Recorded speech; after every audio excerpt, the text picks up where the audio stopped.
Jay was going to be here, and I said I didn't respond to him. But my guess is sometime just after 3 o'clock, because he's a very punctual guy that you make a conversation with Jay. Yeah. All right, I see that. Yeah. I thought I saw us on. I see an ad going right now. Yeah, they do that. And then we could start with the ad. Is that how it happens? Or can people hear us already if people have signed? I hope people can hear us. We're live. Better.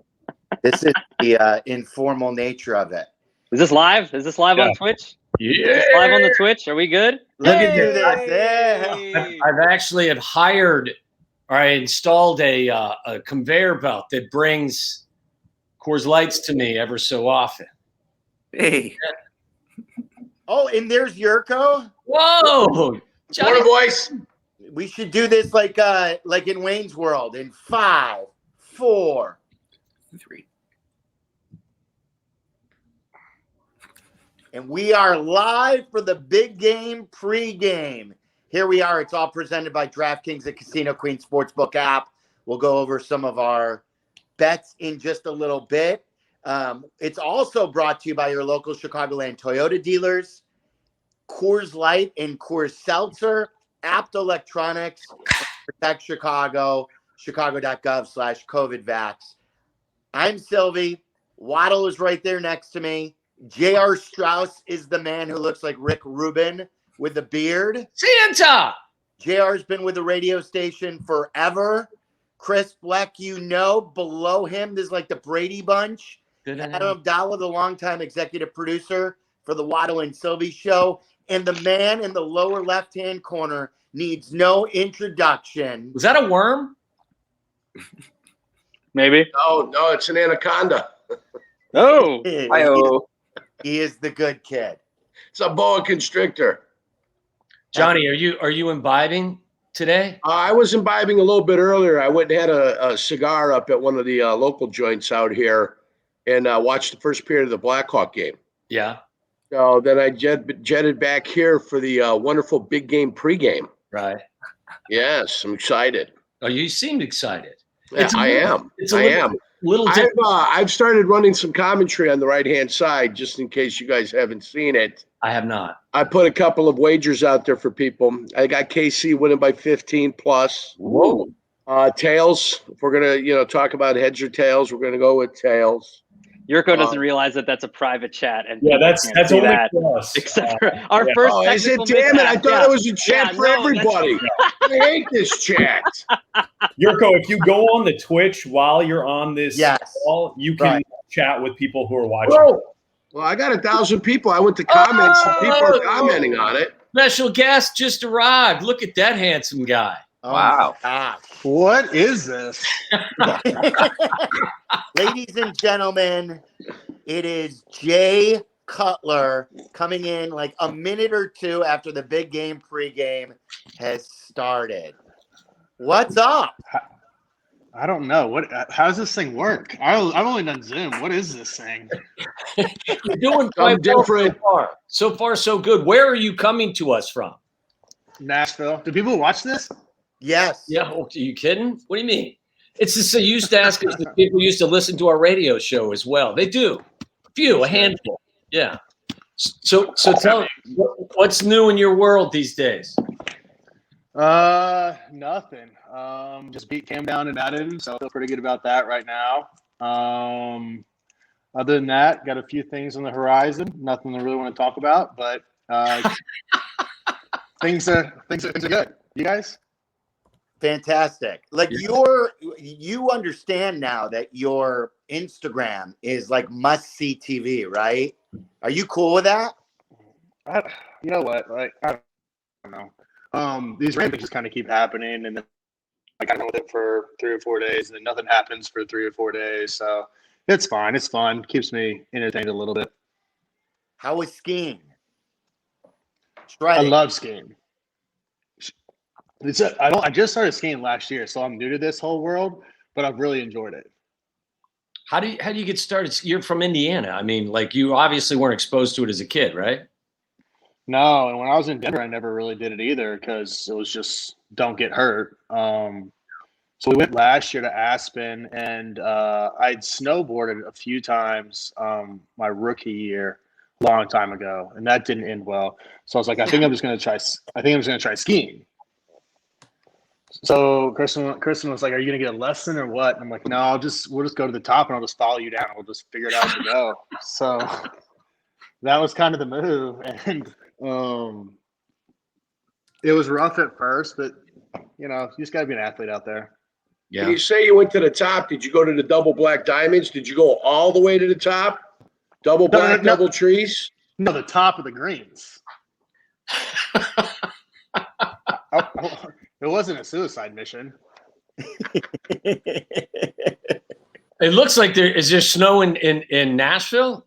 It snowed a lot. It snowed last night just a little bit, but we've had snow 3 or 4 times. Kids have been sledding a couple times, so it's been kind of a weird year here. Usually we get it, we'll get like a little icing and it's gone the next day, but we've had a few days where it's kind of stuck around, so it's been good. You just chilling yourself today for the Super Bowl? What's the setup like? We had nachos for lunch. We're gonna do some chicken wings and something, I don't know what else, for dinner. Boys are excited. We've got a kind of a house divided right now. Some people are picking the Bucs, some are picking the Chiefs. I think it's gonna be a good one. One of your sons is a big Mahomes fan, right? Oh, diehard. Yeah. So he's obviously he's pulling for the Chiefs today. All Chiefs. He'll probably have his Mahomes jersey out. We've got Chiefs plates. We've got a Chiefs balloon. He's been playing Madden with the Chiefs all day, so he's locked in. He's going to be devastated. Can you believe that Breeze is back here at this age, the age of 43 or whatever the hell it is? Brady. I think Breeze is retiring. Yeah, that's true. I've been drinking, Jay. Yeah, we're all drinking, Jay. Oh gosh, I didn't know that was the game. Yeah, this done. And look, you could swear this is not the radio, so it's all. But only Coors. You can only drink Coors, though. Oh, it's probably frowned upon for me to yell at one of the kids to give me a beer, though. So I'll wait until afterwards. It doesn't surprise me. I mean, look at him. I mean, he's physically he's figured it out. I think he knew going to that team. It's like Peyton when he went to the Broncos. These guys have been around long enough. They know what good teams are, what bad teams are, what good players are, and who they want to play with offensively. So, he had the opportunity to handpick where he wanted to go, and he went to a team with some studs and some guys that can then move the chains. So it's probably easier for him now than it has been the last 2 or 3 years. Yeah. What, are you going to get a job? Lots of football. Am I going to get a job? Yeah. Some days I feel like I should. Some days I'm like, don't do it. I'm thinking about it. What happened with the CBS gig you had? You went back, you played in Miami. You thought that had been waiting for you the minute you were done. Yeah. Well, I was going to work with Fox before, then went to Miami, and afterwards, kind of went back and forth, and kind of just decided that, whenever you're doing the games, it's 16 road games, so it's not like you can just pop in, do a 3-hour broadcast and be home. Like, you're on a plane every week. So with the boys kind of getting more active and Taylor's kind of getting older and stuff too, I just didn't really want to be away for that extended period of time, just like I had been the past 12 years. So I don't know what I'm going to do next, but we're going to figure it out, I suppose. Guess what, too? We're in the market again for a quarterback. Yeah. Are you shocked by that? We're in the market again, Jay. I'm not shocked by that at all. What would you tell the front office to do? Like, if you could pull off a trade, you'd be the GM of this team. I'm not touching this one. You can now. Yes. Now you can. It's not going to make news. Yeah. Yeah, you can lambast, Give us your top 7 quarterbacks that might be available. I tell you what, I really like Nagy. I know some people are probably down on him after this year, but I'm a big fan of his. Just guys I know that have been there the last 3 or 4 years. Like him, I think he's innovative. I think he does a good job calling plays, keeping it interesting. It all starts up front, like usual. I think they've got to work some of those issues out, and then you just got to land with some draft picks. You got to get some guys, and you can't miss. I mean, Yeah. you can say that you're shooting for the stars, but this is the NFL. If you miss, you miss. Like, it is what it is. Does the Watson story at all remind you of your story? Well, I'm taking it. Where a new guy comes in from New England, by the way, and then all of a sudden, you didn't want to play for Denver. Deshaun doesn't want to play for Houston. Does that remind you of you at all? Yeah, I mean, now that you say that, yeah, I haven't really followed it much or thought about it much. Yeah, I mean, I guess it's a similar situation. I think players now have a lot more control on kind of where they want to go, and I think their voice is heard a lot more. I think that's just the day and age we're in. So if he wants out, I mean, he's going to get out some way or somehow. Just don't do what I did. Just don't show back up. Like they'll figure it out. I want to know what if you decide to, are you going to go into acting? Are you going to go into commentating? Like when you say I may get a job, my guess is, I'm not prying, you don't need a job, but if you wanted to fill your time, what is it that you would do for work? I don't know. Acting's not going to be one of my things. I know that. I don't know. Honestly, I don't know. There's a lot of opportunities I'm kind of being thrown my way and kind of filtering through and decided if I want to do things, if I don't want to do things. But I honestly don't know. Would it be away from football? Would you consider coaching? No. That's crazy.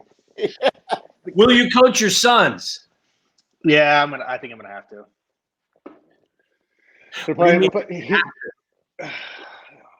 You don't trust anybody else. It just is what it is. If they're playing basketball now, play soccer, they beg to play football about every other day. So once we kind of get a little bit older, I'll probably dabble into that world. Yeah. I was telling Waddle the other day when we were talking about you that you're a huge basketball guy. You've told us stories before about playing, but you loved the league back in the day. You grew up watching the Bulls. Yeah. Are you still into the NBA? Do you still love watching the league? Not as much. I think it's changed a lot. I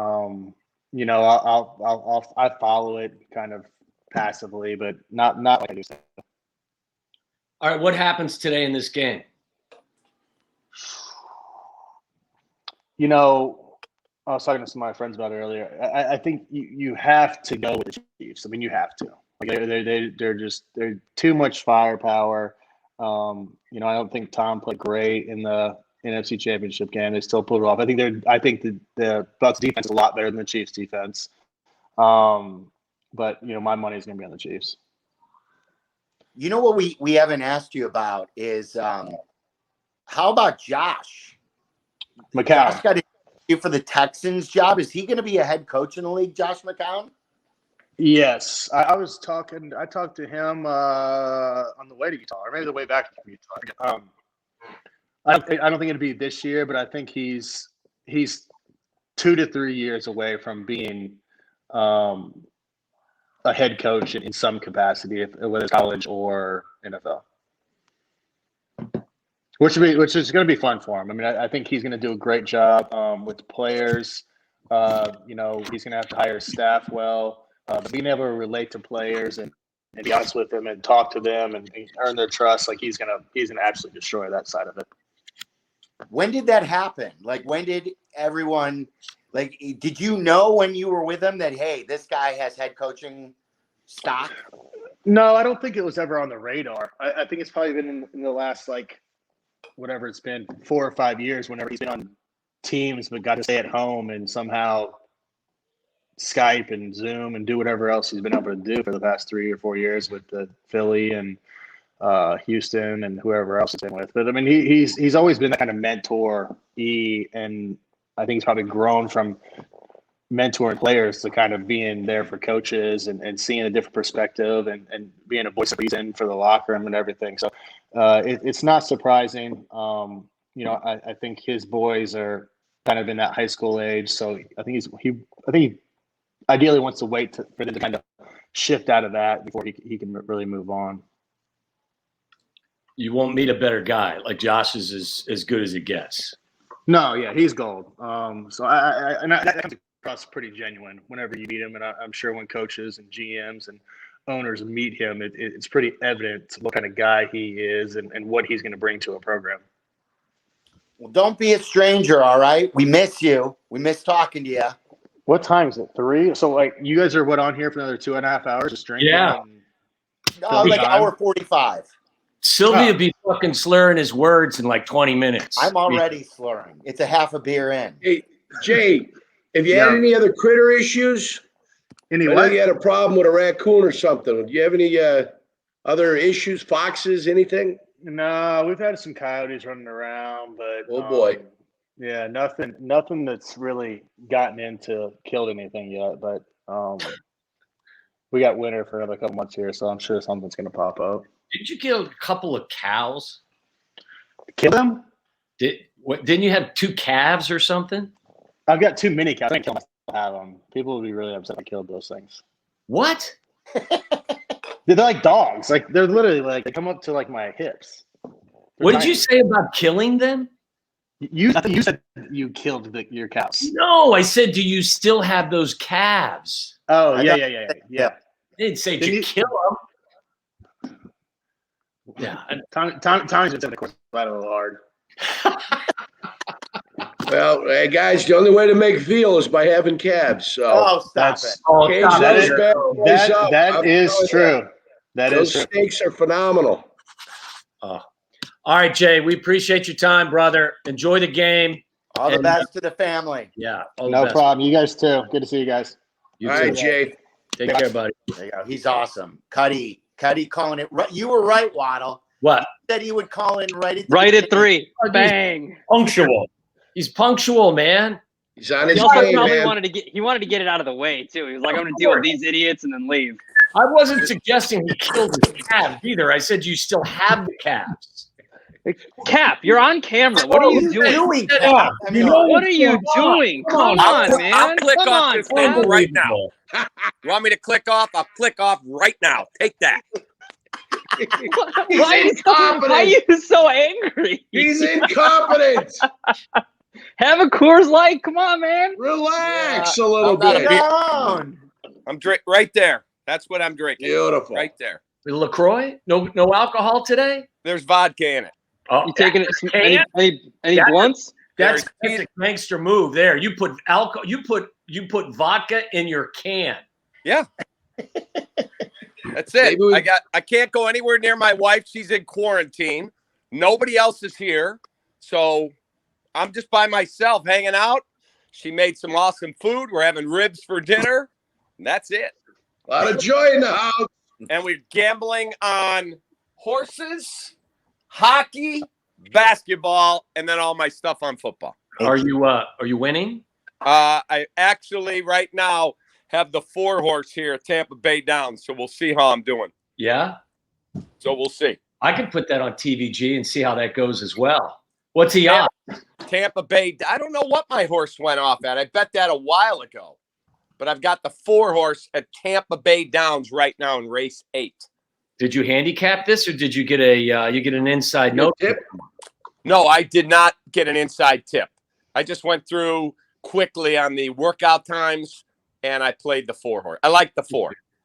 That's awesome. So we'll see. We'll see where my horse goes in this race. Right there, race 8, and we'll figure this one out. Is he off? He's actually leading right now into the first turn.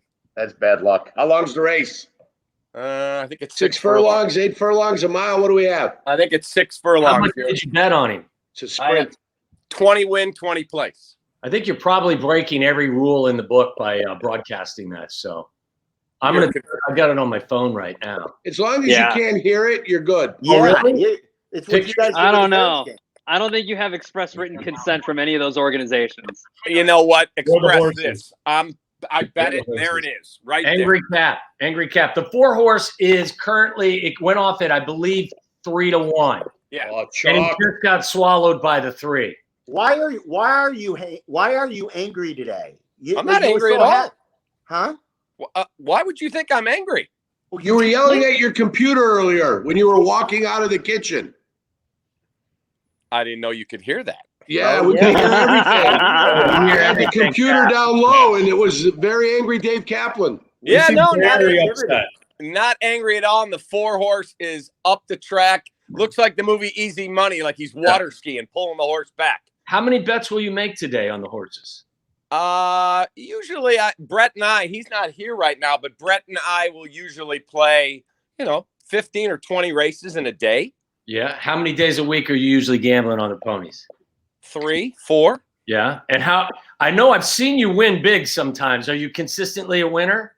No, last weekend, Brett and I actually had a really good Sunday, but Saturday, I think I lost a little bit. So yeah, just enjoying it. Sprinkle a little cash here or there. Yeah, it's awesome. What's a big loss and what's a big win? Well, I had a big win. You know that back on the Belmont when Tonalist won. My wife's wearing my winnings on her hand. That was a big day. You bought her a glove? Hey, pretty much. A glove, hand cream? Hand cream? Cap, earlier today I saw you trying to tweet through the Bears news. What are your thoughts on Wentz? You're going after every fan out there, thinking that they were better GM than Payton. Look, first of all, Twitter is where idiots go to play. And there's so many people on there. Can we trade Trubisky? No, he's a free agent and you hate him. So why do you want to trade him? He's not going to be here. He doesn't want to be here. If you don't like Carson Wentz, okay, I get it. But please lay out a plan. All these armchair GMs who have no sources, lay out a plan and tell me what you're doing. And if it involves tanking, it's not going to happen because I'm not saying they shouldn't. I'm telling you they're not thinking they should tank. So lay out a plan and tell me who the quarterback is. Because Carson Wentz, prior to the pandemic, was a pretty damn good quarterback. But he's not now.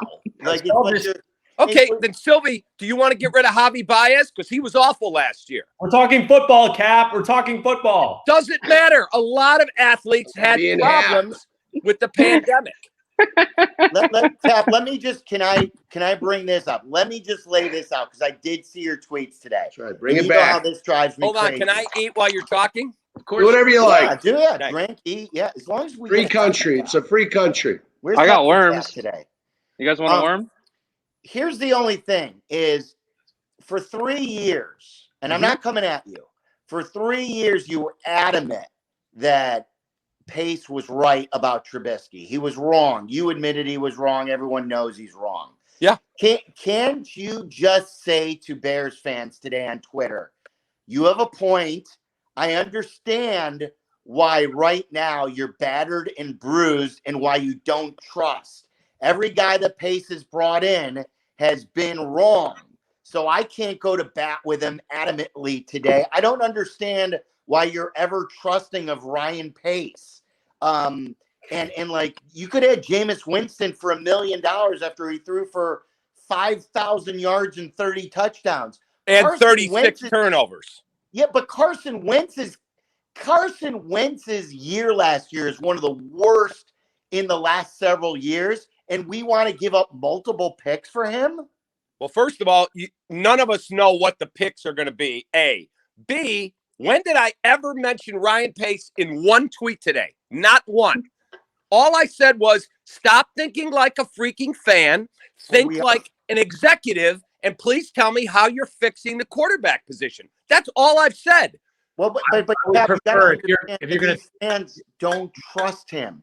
They're bruised and they're battered. And guess what, Silvy? George does. It doesn't matter. George made that decision. So please tell me again, how are you fixing the position? Because those guys aren't going anywhere. I wouldn't give up anything personally. Like I think that I've said this all week. I think Carson Wentz is broken. I think he can be fixed. I just don't think our group has ever proven that they have the capacity to fix him. So if it was up to me and you're giving up assets, I would give up assets for somebody, if that's the path you're taking, somebody that needs less fixing or doesn't need to be fixed. Tommy, he's a reclamation project. Yeah, if that's Derek Carr, I mean, I've said what I would do. I wouldn't give up anything at this point. If it's not Watson, I would draft somebody because it's easier to cut and run after the 2021 season with the 20th pick of the draft as your quarterback, as opposed to giving up draft currency and cash and tying yourself to somebody and then saying after a 2021 season when that guy doesn't work, cutting and running from that is more difficult than it is from the 20th pick. You could trade that 20th pick, hopefully, like they did Josh Rosen or somebody else. I just don't want to be tied to anything long term because I don't know that this group is going to be here. And I don't disagree with any of that. My point is they don't feel that way. No, and so they think they can compete. Maybe so why should we trust them? I'm just asking you to think, what should they do since they're not going to do what you said? I'm not convinced they'll get rid of those guys after next season. Super Bowler just popped up on my screen. Oh, look at this guy. Robbie Gould. Super Bowl participant. That. What's up, boys? Robbie, great to see you. Hey, Robbie. You too. Thanks for having me. This is quite the crew. Oh, yeah. Oh, yeah. It's the B crew. There's a lot of felonies on people's resumes on this group. Are you in San Fran or are you back in Chicago? No, I'm always in Chicago the whole offseason. I only go out to San Fran for the season. So I'm enjoying this awesome 16 feet of snow and negative 22 wind chill. That's crazy. What is your setup? I'm missing the party, though, Waddle. I'm missing the party today, though. I know. A big party usually. Yeah, listen, I mean, last year, obviously, you couldn't be here because you were participating in the big game. But going forward, if, in fact, the Niners don't make it, we'd love to have you. And next year's party is going to be an all-timer because this year we got no chance to do anything. Well, I'm hoping I'm celebrating next year or at least the next 2 years. But if not, I'm definitely there. What were you doing at this time a year ago at 3:30 Central Time? I was just actually talking to my kids about this because we were talking about a year ago. Obviously, we were at Super Bowl, but the players just showed up about 35 minutes ago. You guys were changing. I was out walking around on the field. I don't know if you guys saw Tom Brady earlier. He usually walks around in his jeans and his clothes as he gets to in the game. So I just wanted to take it all in because it took me 13 years between trips to get back. And so I spent about 35 minutes just walking out in the stadium. And I'll never forget it. I was the only person walking on the field. And one of the security guards from the NFL came out and I had my badge. They give you a bunch of credentials. They're like, hey, who are you? I was like, I'm the kicker for the 49ers today. So it's just one of my rituals. I usually FaceTime my kids. So I was FaceTiming them from the 50-yard line. And then a lot of it is just getting ready to enjoy the hoopla of what's about to happen the next 2.5 hours. Is this season for you guys, which was marred obviously by injuries and other issues, it's just a reminder of how difficult it is to get there, and to stay at the top is even more difficult than probably getting there in the first place. Well, I think you have to go back and look at what New England had done for so long with Tom Brady, right? I mean, when I was in my second year in 2006 when we made the Super Bowl, I was like, oh, this is supposed to happen every year, right? So, and then it took us 13 years. I got there with a different team, but it takes sometimes some players never play in the game, right? So I think to see what Kansas City has put together and what New England had done for 10 years, you have to look at that body of work and be able to sustain that to realize how difficult that is. Robbie, what the hell's wrong with Jimmy Garoppolo out there in San Francisco? I like him. I like him a lot. I think he's really good for our offense. I think if you look at what he's been able to accomplish as a starter, he's done a great job in his first full year of actually playing. He's been hurt for us twice, but he took us to the Super Bowl.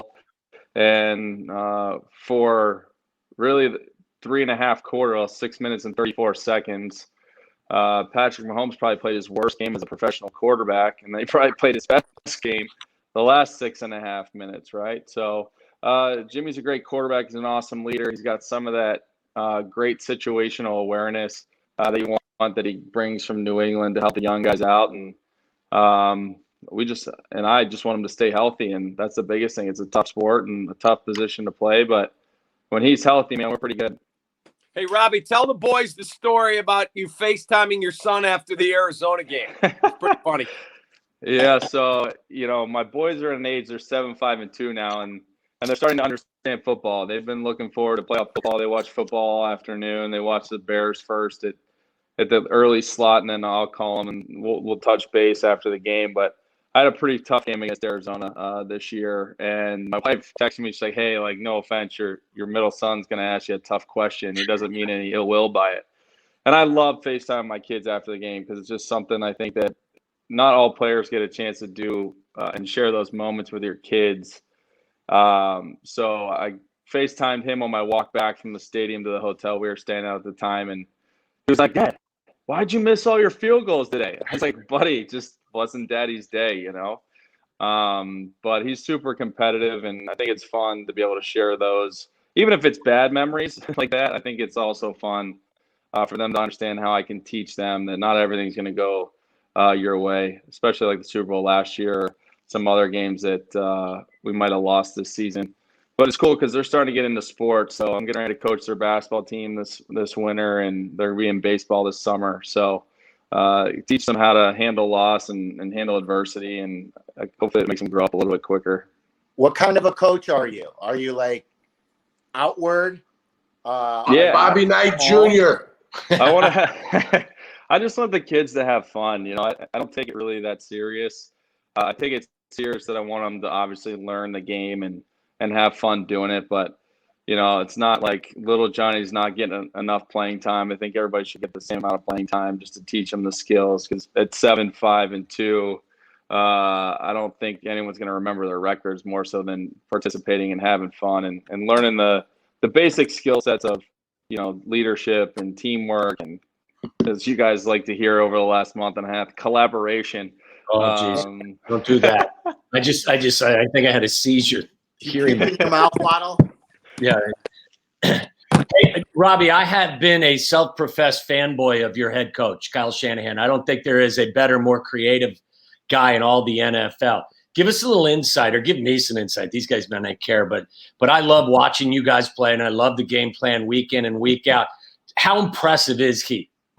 Well, here's what I'll tell you. We lost probably 30 guys, 8 to 28 guys to IR this year, and we were in every single game and had a chance to win. And if there wasn't a few plays here and there for turnovers or just some mistakes that we gave up the ball, we probably win and get in the playoffs. I mean, the way that he calls a game, the way that he schemes teams, the way that he attacks teams, the offense, the way that, they use the zone running scheme to set up a lot of pass plays.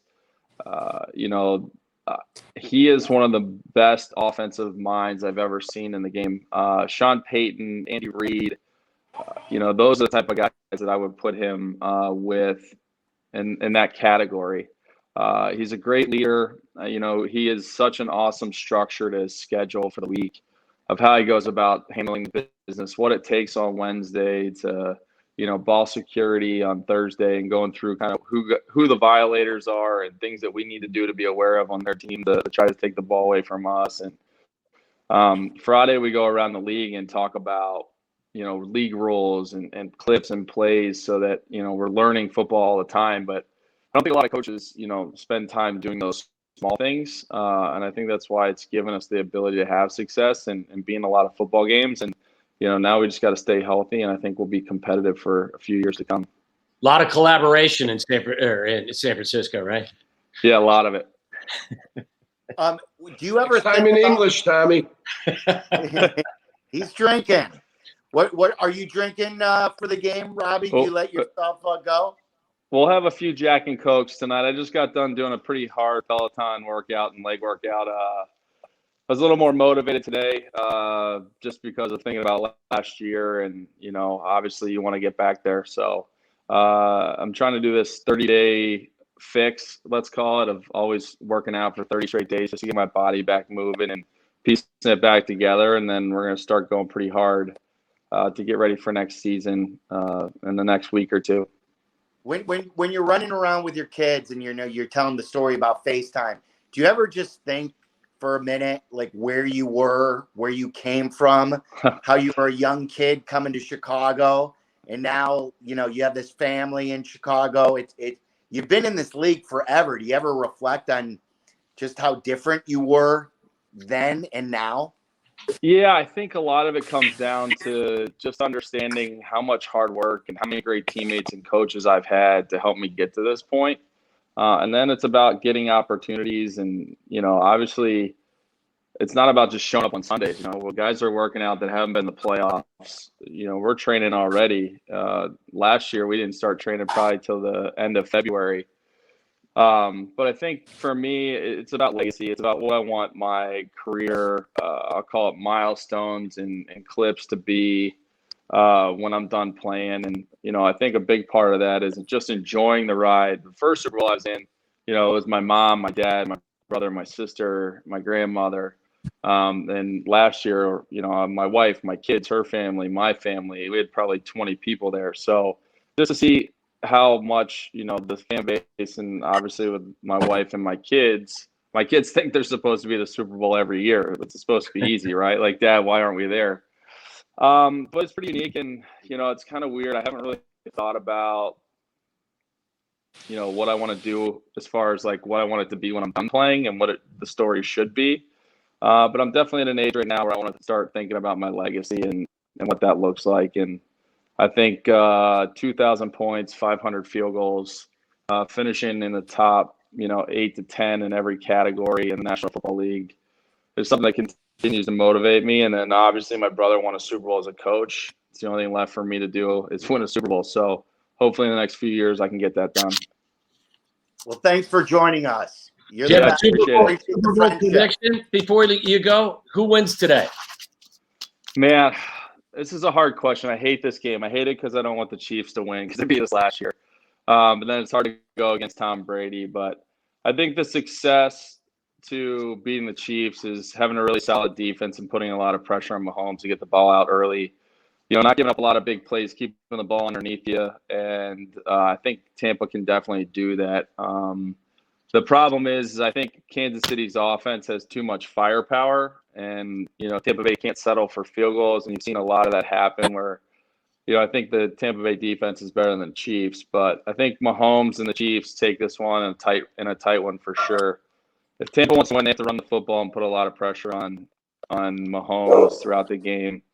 But I think we're going to have a good one for sure. I just think the Chiefs are going to prevail.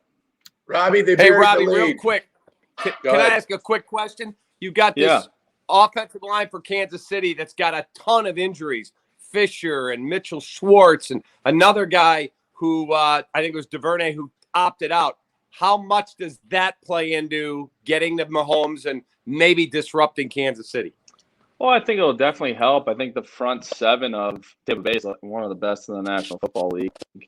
So that'll be something to keep an eye on. I just think that Andy Reid and his crew have always come up with great game plans. They come up with new plays that, you know, that you're not going to know, and they just call them at the right times. They'll call that wasp route at some point throughout the game, probably in a critical down, you know, as far as the defense in Tampa. And we talked about it, how we ran that play 10 times probably or less in practice. And we said, don't take the wasp route. And we ended up taking the wasp route. And then the next play, they get a PI and they're back in the game, right? So you just can't make big mistakes in a Super Bowl. And, you know, you got to have the big play come at the right time. And that could definitely be a spot I think you can watch out for late in the game for a strip sack or a turnover or something to put Tampa either back in it or to finish the game out if, you know, they're right there in the hunt. Robbie, they buried the lead. What's the best score on Medina number 3? 76. I had an even par going into 16. And, right. You didn't make the hill. You didn't make the hill. I ended up going bogey, and then I put 2 in the water on 17. So, oh, sweet Jesus. I know. Never fun. Still a 76, though. Amen to that, brother. Thank you, Robbie. We appreciate it. Robbie. It's good talking with you. You too. You go. Well, Robbie Gould. He's a great guy. And I'm super. He's awesome. Hey, Cap, can you give me a fucking winner today? Give me a horse. I'll text you in a minute. Let me get back on the daily racing form, and I'll give you a winner. Cap. Yeah, get back in the TV room, will ya? We want to see those horses. Cap. Whoa, there's TV right there, There kid. we I got go. money on frickin' Tyrese Halliburton. He needs to get going. TVG. Look who This just big showed winner up. last night. Zach LaVine over 27.5, and the Bulls last night. I had both of those, but the Zach LaVine was my strongest play in a long time. You hit the over on Zach LaVine on Friday night? I did not. I did Okay. not play it Friday night. The Bulls played yesterday? They did. Oh, it was glorious here. I was driving back from Peoria in a freaking snowstorm, and all I cared about was how many points he would score. So that was a good win last night. And they better get him locked up. Do not G.I. trade Joe this just showed up. There he is at the bottom of my screen. It's G.I. Joe. Whoa. David Letterman. Thank you, Cap, Cat. thanks for joining us, man. All right, boys. Tommy, I'll text you a horsey. Please do, buddy. I could use a winner. All right, have fun. Love you. See you, buddy. There goes Carm. Look at the good-looking Carmen DeFalco just showed up. A horse. My kingdom for a horse. I haven't had a winner in 6 weeks. Look like Carmen, like you like to say, like a gentleman. You're sitting down in a good environment Beer. where the two walls meet each other. You're not giving us all a seizure. I wanted to say to Cap. What was he doing? I wanted to give him a message from the entire Twitch chat to sit the fuck down. In anything? My fucking head is going to Silvy, you know what it was? It was You needed to tell him when he was on with us. I was going to, Not but I after. didn't want to argue with him anymore. Can anything ever be easy with him? Like just no. Everything's fucking hard. in real. What was he doing? I put it in the chat a couple of times too. Yeah, there. Hey guys, what's happening there? What's going on? I mean, jeez. So that was You got to put the camera down to the floor. Hey Yoshi. Hey. What's with all the histrionics? Like it's just sit the fuck down and talk. Right. You know, I've gotten texts from people in our business who don't work for us. Okay. Waddle, you got a text too. I will not disclose. And the person said, "This is a visual medium. Tell Cap to sit the fuck down." Ridiculous. Hey, the most disappointing part of this all has been that Cutler didn't have a cigarette in his mouth. I was hoping Smoking Jay Cutler would be here. Look at Jay. Yeah. Yay. Yerk, I don't think he knew what he was in for. I don't think he's like, what is this? His hair. I sent him a text on Friday. It was just like, hey, we got a little something going on. Here's the link. Join us, will you? And he's that kind of guy. He's like, yeah. He like gave me one-word answers, responded to me, yeah, sure. Thanks. Awesome. CST? Yeah, he's awesome. I don't know if you guys were following along in the chat, and I even said something. I said, man, his hair is fucking awesome. But somebody said, whose hair is better, Black's or Cutler's? Black's got the best hair at the station. Yeah, Black's got good hair. But guys, Cutler has that like I woke up like this look. Yeah. I can't get that done. His hair looks great right now. There's no doubt about it. He's Hollywood. I mean, like he doesn't want to be, but he's like, if he wanted to be, he could be Hollywood. He could be the king. He could be the king of the those 90% of it is not giving a shit. Exactly. Good. He doesn't care, so it is what it is. Yeah, that's right. He could be a reality star for a decade. I got Coors Seltzer, by the way. What is that? Should we do it? Should we do a little tasting? Little toast. Hey, by the way, who's Abdallah talking to? Abdallah's mouth's moving. I can't hear him. Is he on mute or is he organizing this whole damn thing? He might be talking to somebody else because he's on mute right now. He might be doing. I got you. Can't hear you, Abdallah. No, I know. I was trying to say who's down there in the shadows. He's in the witness protection program. Oh, Danny, I can't. What is Zetterman, what the hell is that? You look like Raymond, turn around from the window. So yeah, how about some lighting? I wanted to give a nice view of the trees. Tell us your man boobs. You're silhouetted, dude. It looks like you're in witness protection. It's right. He's trying. He wants his name and face not to be recognized. Listen, I was Waiting waiting for Cap to leave. I was just biding my time till that psychopath left. Now, I don't know about you guys, but I like to drink like a gentleman. So I'm going to pour my seltzer into a Glencairn glass here. Seltzer. That you fuck. Now, Cheers. I thought we could do a little tasting, a little sample here of this is Coors Seltzer. What do I got here? I got the black cherry. You got the black cherry now. Lemon lime. Lemon lime for black. I don't know about you guys, but I get like mango, and there's it smells like cherries. There's some strawberry, and then there's like just a soupçon of asparagus with like a flutter of. It's a bit nutty. It's a bit nutty. I bet it is. Thank you, Danny. Danny, there's Danny. Danny looked like the Unabomber earlier. Oh yeah, my wife's told me that many times already. By the way, I disagree. Black's got the best hair. Check this out. Holy fuck! We got a haircut since the pandemic. I haven't seen you. Oh my God, are you kidding me? I like the middle part I just saw. I'm in a 90s grunge band. What is it, Wonderwall or Waterwall? You look like one of the Gallagher brothers. No, they didn't have hair like that. Danny wears a hat every day. Like, you guys are gone probably, or Danny's already gone by the time like Waddle, and obviously Silvy's not coming. I haven't seen him in months. I know, but like every day he's got a hat on. So even I didn't know how long his hair was because he's wearing a hat in the studio. I can't believe that. I can't either. I love it. I think it looks great, Danny. Thank you. I'm attracted. Thank you. I can see. My wife isn't, but you are, Tommy. That's better. Hey, back to Carm. Give me the full rundown. Like, you just were starting to tell us about it, and I want to hear. Like I said, there's he had it. He gave it to you. Fine Edam cheese and a lot of mango and passion fruit, and it's really spectacular. I'm not going to lie to you. And there's only 90 calories, so only 2 grams of sugar, Danny. 2 grams of sugar. Like, this is armchair nutritionist approved right here. By the way, did you guys hear like 2 podcasts ago, Danny talked to a sex expert? What? Yeah, a sex expert on his armchair nutritionist podcast. I'll tell you what happened. I almost drove off the fucking road. The woman says after 40, your penis starts to shrink. I'm like, no. Carm, everything does after 40. I never. Your ears and your nose. And I got news for you. I can't afford to have it shrink.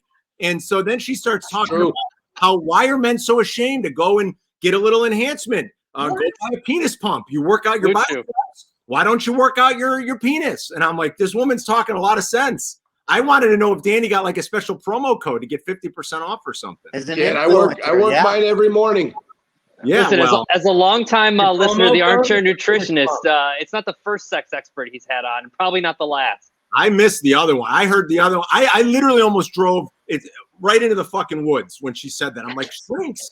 What? Where were you, Carm? You drove into the woods. I was on 31st Wolf Road and 31st Street by my house. If people are familiar with the area, there's a lot of Cook County Forest Preserves over there, and the woods. Great place to pull over to the side, Carm, and put your penis pump on. Yeah, that's right. Trying to get a little extra. Probably reverse grip it. Right? That's not going to work, Yurko. Oh, I will. I talked to Black. Silvy must have one of the kids of the family into his office right now. Hey, Black, tell them what they need. It won't shrink. BlueChew.com, guys. Thank you. ESPN. Let's go. Black, big deal, guys. While we're talking Blue Chew, is the Dave you're referring to the psychopath that was on the Zoom before all of us? Say it on record. Say it. It is. It is. Say it. Dave. No comment. Bravo. Well, at least in my mind it is, so I get a chuckle every time I hear Dave's not here. Dave's not here, man. Dave's not here. Silvy, did someone in your family just walk in the room and heard the conversation? Is that why you have a look on your face? No, I love this. It's fantastic. I think Silvy was laughing at Yurko's gesture that he made. Yes, the reverse grip. I'll tell you, it's effective. Listen, you're not going to get any Super Bowl 55 breakdown here. What you're going to get is a whole lot of other shit. Coming up next, Yurko will break down The Stranger. Oh, absolutely. Tough to get that arm numb. I'll tell you that. No. Hey, can I give a shout out? A couple shout outs? Why not? First, wait, I got to show you this. Excuse me? Well, I saw Allie put that on Instagram. That looks good. Homemade pretzels. This is my wife, all right? Looks my awesome. wife's making the homemade pretzels. This is the appetizer. Make sure you don't lose a tooth. What do you mean lose a tooth? They're soft and they're fresh. Lose a tooth. It's such a dick. Don't lose a tooth. I saw Allie put that on Instagram this morning, and it looks so good. And Carm, I got to tell you too. There's a little Carm Allie rivalry these days because I'll say to Allie, we'll be sitting around on a Thursday or Friday, and I'll be like, "Hey, do you see this pasta that Carmen made?" It's not made from pasta shells. Or she's like, are you fucking kidding me? I've made that for you before. You never give credit to me. Carmen this, Carmen that. Carmen this, Carmen that. We're lovers. Yeah. Allie wants to save the music later this week. She's jealous that Allie and I can just save the music together. That's all. That lentil pasta is actually pretty good. It's like shocking. What are you guys eating? Did you guys do a big spread? Let's go around the room. What do you got on the menu today for the big game? My wife made chicken noodle soup, and I had beer. That's the appetizer. Right? That's all liquid. Yeah. It's gonna go in liquid and come out liquid. Yeah, I don't know. I haven't checked in. She's actually, I think she's still at a very important tennis match right now. So I don't know what the tennis instructor. Yeah, I bet she is. She worked. She'll come back tired and exhausted, I bet. Did you guys see that? Who was it? What's his name? Who has all those camps? He went into the Tennis Hall of Fame. Nick Bollettieri. Drysdale. Yeah. Which means it's probably going to cost me even more next trip because now that he's a Hall of Famer, he could probably charge more. Going to jack up the price, Tommy. That's the way it goes. You said jack up the price, right? Okay. Lake perch and chicken wings over here. There you go. York, I was going to say that the bar is very high with Waddle starting with chicken noodle soup. Yeah, I know. How do I beat Super that? Bowl Sunday, chicken noodle soup. Well, listen, you want me to lie to you? Oh, we have Chateaubriand, and we have a chef coming in. No, we have fucking chicken noodle soup and whatever else we have out of the fridge. My national holiday. Look, you fuckers, I spent thousands of dollars feeding you guys over the last 5, 6, 7 years.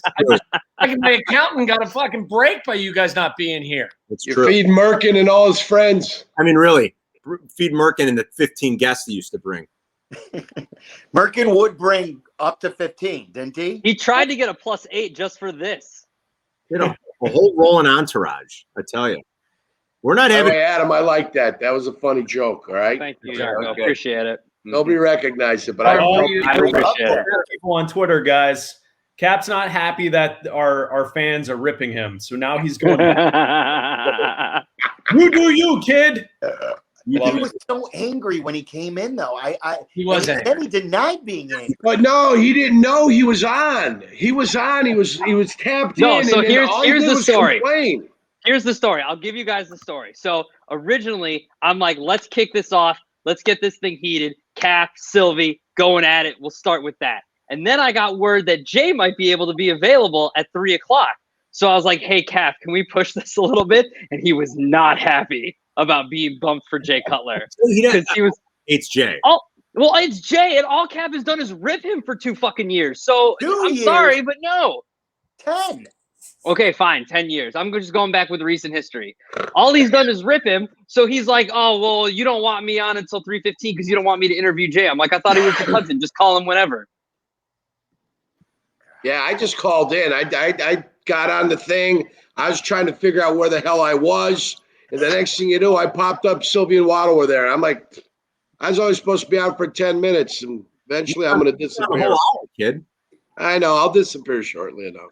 Carmen, kid. He walked into like this. The vibe we wanted was a party. Okay, right. I'm having a party. Now and then the door's going to open and a new person's going to come in.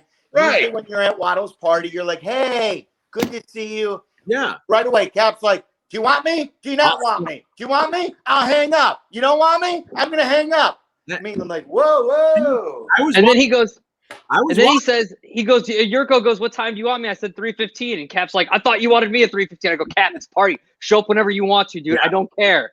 Yeah, Abdallah's sending us. We're all in this text chain, and Abdallah said that because Cap was like getting snooty at like 2:45. Abdallah sent out a reminder and just said, does everybody have the link? Did everybody, make sure your browser supports, if you're on Mac or something, like have everything ready to go. Everybody ready? And we're all responding back. Yep, got the link. And then people were doing time check. Oh, Black's going on to number 2. And then Cap already starts in with the, I thought I was supposed to be on at this time. And, he's on to Coors Light. Nice. And Abdallah goes, dude, it's a party. Just have fun. And then I was watching. You guys talking to Jay. And then he came in all hot and bothered. He goes, well, I'll take off, so take that. And I'm like, what? in the world? Is he? He must. By the way, here I got an update.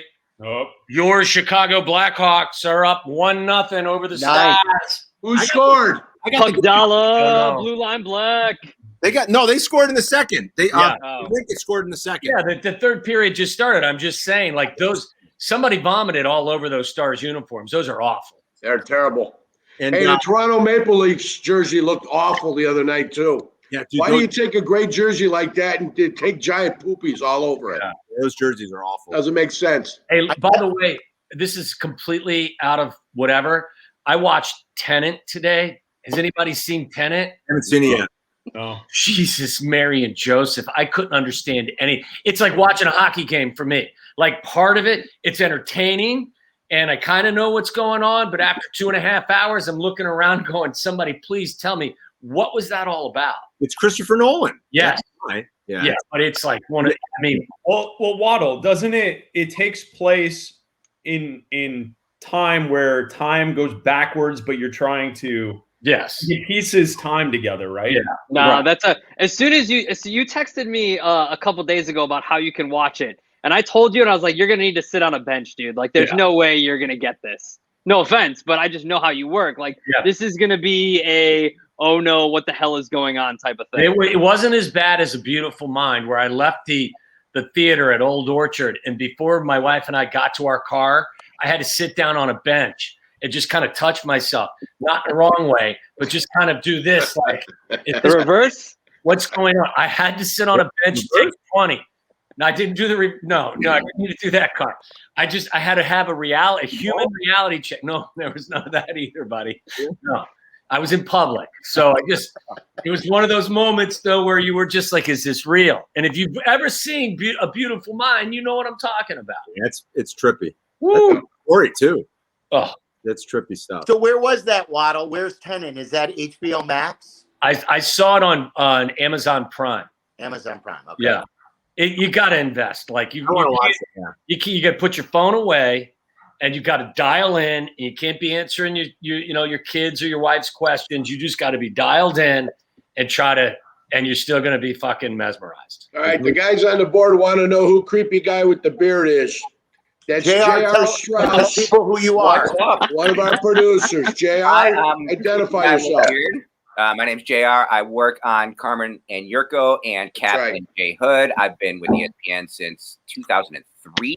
The inception. Yeah, I mean it's been a while. Shout out to everybody on Twitch that comes in every day in the chat. We really appreciate you. Silvy and I actually once both road tripped to a baseball game with the same person in consecutive weeks without knowing that person individually. Your buddy with the Cubs car. When we were back in college and we didn't know each other. We didn't know each other at the time in the Cubs mobile. And we both took ridiculous road trips with this primer white based spray painted Cub emblem car. If you saw this thing pull up for your child, there's no way you would let them get in it. That's you all. guys knew Jeffrey Dahmer? All right. Oh, what, you don't like the beard? Yeah. I like a good Come on, Dahmer. I don't know if I'm more like I love Danny's hair. I like JR's beard. Does somebody else can do some hair tricks or something? I'm just, I'm seeing the comments on the right-hand side. They're flying by me 1,000 per second, but I happen to catch people being concerned who the guy on the bottom left was, and I just wanted to inform them. Would have been a funnier bit. I'm homeless and I didn't win a contest. I swear. It would have been a funnier bit if he just sat there for 2 hours and said nothing. Nothing at all. Just look into the camera. He'd have been an award winner. But he's got a dark patch in his beard, and Carm's got the light patches. I know, it's like the reverse negative. I got this, that killer streak over here. Yeah, the reverse skunk you got going right now. Yeah. I think it looks good. Beards, and it's like, it's just the way it is. I'm not doing anything to it. It's just for some reason. It looks like JR's beard got hit by lightning. Yeah, it does. Looks like all of me did. Yeah, I mean, this is what you get. I mean, sorry. You look good. I like the way you reposition the board, too, now. I got Blake and Abdallah, the two geniuses behind the saw on the bottom. I like that. Do you guys want to do it and ask anything? Sure. So if you guys, I've got the Twitch chat up now. If you guys want to ask anything, let's read some of the questions. Just type them Black Abdallah. Any of you guys catch a question, or if I catch a question? A guy made a statement here. He said, "My merkin is mostly white." Okay. Someone wants me to eat a worm, so here you go. There you go. I hope that's the gummy variety, Abdallah. I mean, come on, I got real worms here. There's 12 feet of snow on the ground. That's true. Well, you can still go to a gas station and probably buy some. Here's one from Bill Self 14. Name your top 3 guests of all time to join your shows? Kobe. Top 3. Top 3. Adam Snoop Dogg. Snoop Dogg's number 1. Snoop Dogg, Adam Sandler, and Kobe. I wasn't there for Kobe, so I missed out. But good call, Carm. That was quick. You rattled that off quick, Carm. Waddle, for us, it's Barkley, Cutler, and who? Giangracco, Wilbon. Hey, buddy, relax over there. Tirico, Wilbon, and Giangracco. Can't miss. Fucking guys. You guys. Everyone's like, they were commenting earlier too that I was so happy. Yeah, I've had a couple of beers, ready for the Super Bowl. This is a holiday for me. I'm eating to my heart's content. My wife just got back with the kids. A couple of those questions to Robbie were a little slurred. Oh yeah, and again, I'm not hammered, but I've explained that to people. Yeah, explain it, Waddle. You've seen it in action many, many times. Yeah, I know that I've got a high tolerance. Yes, when we would go out and do remotes, you'd have one beer, and next thing you know, like you're slurring your words and your verbals become twisted, but yet your brain is completely in there. Like your thoughts are clean and clear, but like the one beer completely destroys your ability to actually convey your thoughts. Like Montague. Sorry, Silvy. No. Sorry, Danny. Yurko, what is that called? Like someone who could run an obstacle course after a couple of drinks, but can't speak. Like it's my motor skills with speaking, but yet I can do obstacle courses totally sober. I don't have that term, but I'll think of it eventually. I'm sure you will. You'll make it up if you can't think of it. Non-auditory something or another. I mean, we'll find it. We'll find something for you. But you guys are good. I only had one drink. I've had one course. I had to remember that real quick. I had one course, and it was delicious. It's what do you call it? It's a Waddle Super Bowl or a big game pregame party. So I've had a what do you call it? I showed up last year on a couple edibles, so I had to replicate. This is about the time when like Fred Hubner would walk in my front door. He was always the first one to come in the party. And I always told him, he said, I may come a little early. I said, you're welcome whenever you want. You want to come in at noon, you can come at noon. 7 a.m. Freddie's at the front door. But Freddie was always the first person in the house. Who was the last to leave? Foxy. So great. Foxy wanted to go the last time Foxy was here. Foxy wanted to go to the Deer Path Inn when the game was over and we were done. We were done with the basketball game. I think Carm finally took an Uber home. Me, it was my brother, it was Foxy, and it was Fod from the Deer Path Inn. And Foxy was trying to get Fod to open up the bar so we could go there and have a nightcap. Foxy knows how to party. He's the best. Let's face it. Yeah. He's the best. One of the best guys, right? Like people rip him all the time. They're like, oh, he was a terrible coach. Look, he went to the Super Bowl with Carolina. He went to the Super Bowl with Denver. And maybe he wasn't the right guy for the job for the Bears. But right. Waddle, there's no better guy, right? Yeah, there's no better guy to hang out with. You guys experienced it. I mean, Danny, you spent a lot of time talking to him, didn't you, about Leonard Floyd and others? The whole Super Bowl. I basically sat with him for that whole Super Bowl 2 years ago. It was incredible. Yeah. The guy had great stories. When he went to the draft with us, the year they drafted Roquan Smith, and we were gambling on the picks and drinking and smoking cigars, he's a great guy to hang out with. Fantastic. Yeah. Don't forget about the food. The food was exceptional. Oh, yeah. He's fun to hang with for sure. Yeah, he is. There is not you've not lived until you've been at a draft party exactly 1 year after the Trubisky draft. So 1 year before that, Foxy is on the outs and Pace is hiding that he's going to draft Trubisky. And then a year later, Foxy's with us, and we're in the back of a limo, right, Waddle? Like an SUV car. He wants to go to the casino. Yep. The limo driver's farting. Foxy is blaming me for farting. Silvy, who's farting in here? What are you doing back there? Delavit's egging him on. Like a year ago, it's him and Pace running the Bears, and they're making the biggest decision, or one guy's making the biggest one guy Not is, they. Not they. One guy. Listen, that's what I said to you guys, like after that press conference up at Hallis Hall. Had they, you may not have wanted John as the coach. It may have been the wrong fit, wrong time. But had they collaborated as a GM and a coach at that time, you wouldn't have to trade for Deshaun Watson because he would be your quarterback. You guys, what is everybody's opinion on the when stuff? It's sounding more like when, not if. I mean, who knows? I still haven't seen anybody report that it's going to be a done deal. But what do you guys think about this? All right, before I vacate the premises, I'm going to give you my thoughts on this. It's like the legend of Bagger Vance, Captain Randolph Jr.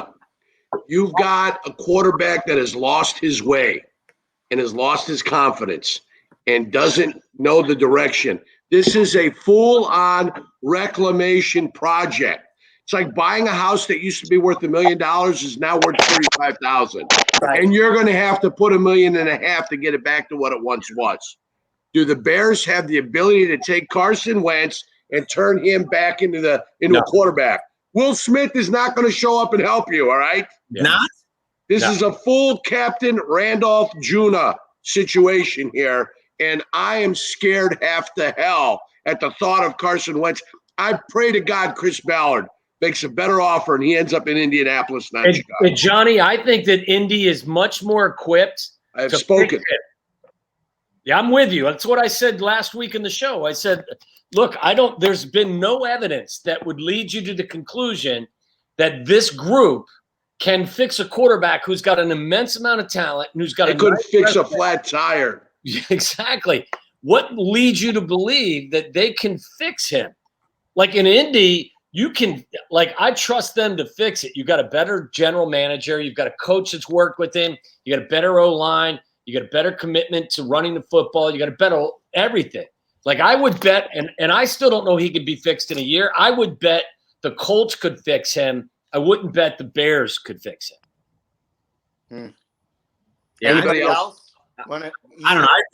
I'd be a little leery of it just because, especially if you're forced to give up a lot of capital when you're taking on that contract and you have a total reclamation project on your hand. Like if you were getting him for a song, I think it's sort of interesting. Right.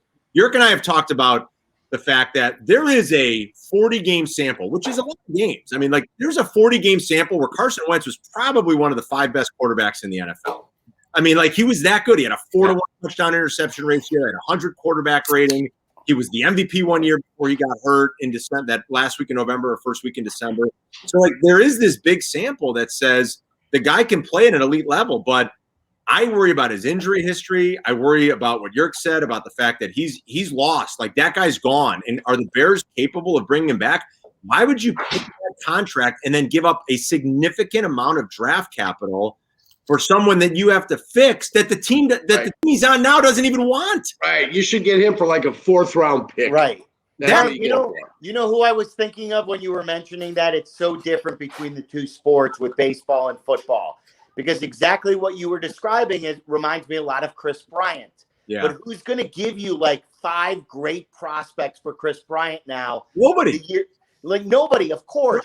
But in football, because these teams are so desperate, because Pace is trying to save his job and Nagy's trying to save his job, they're going to give multiple picks and maybe a 1st-round pick plus other stuff. It's crazy. For Carson Wentz at this stage, I'm with you. If it's a 3rd-round pick in Foles or something, I'm good with trying to fix them.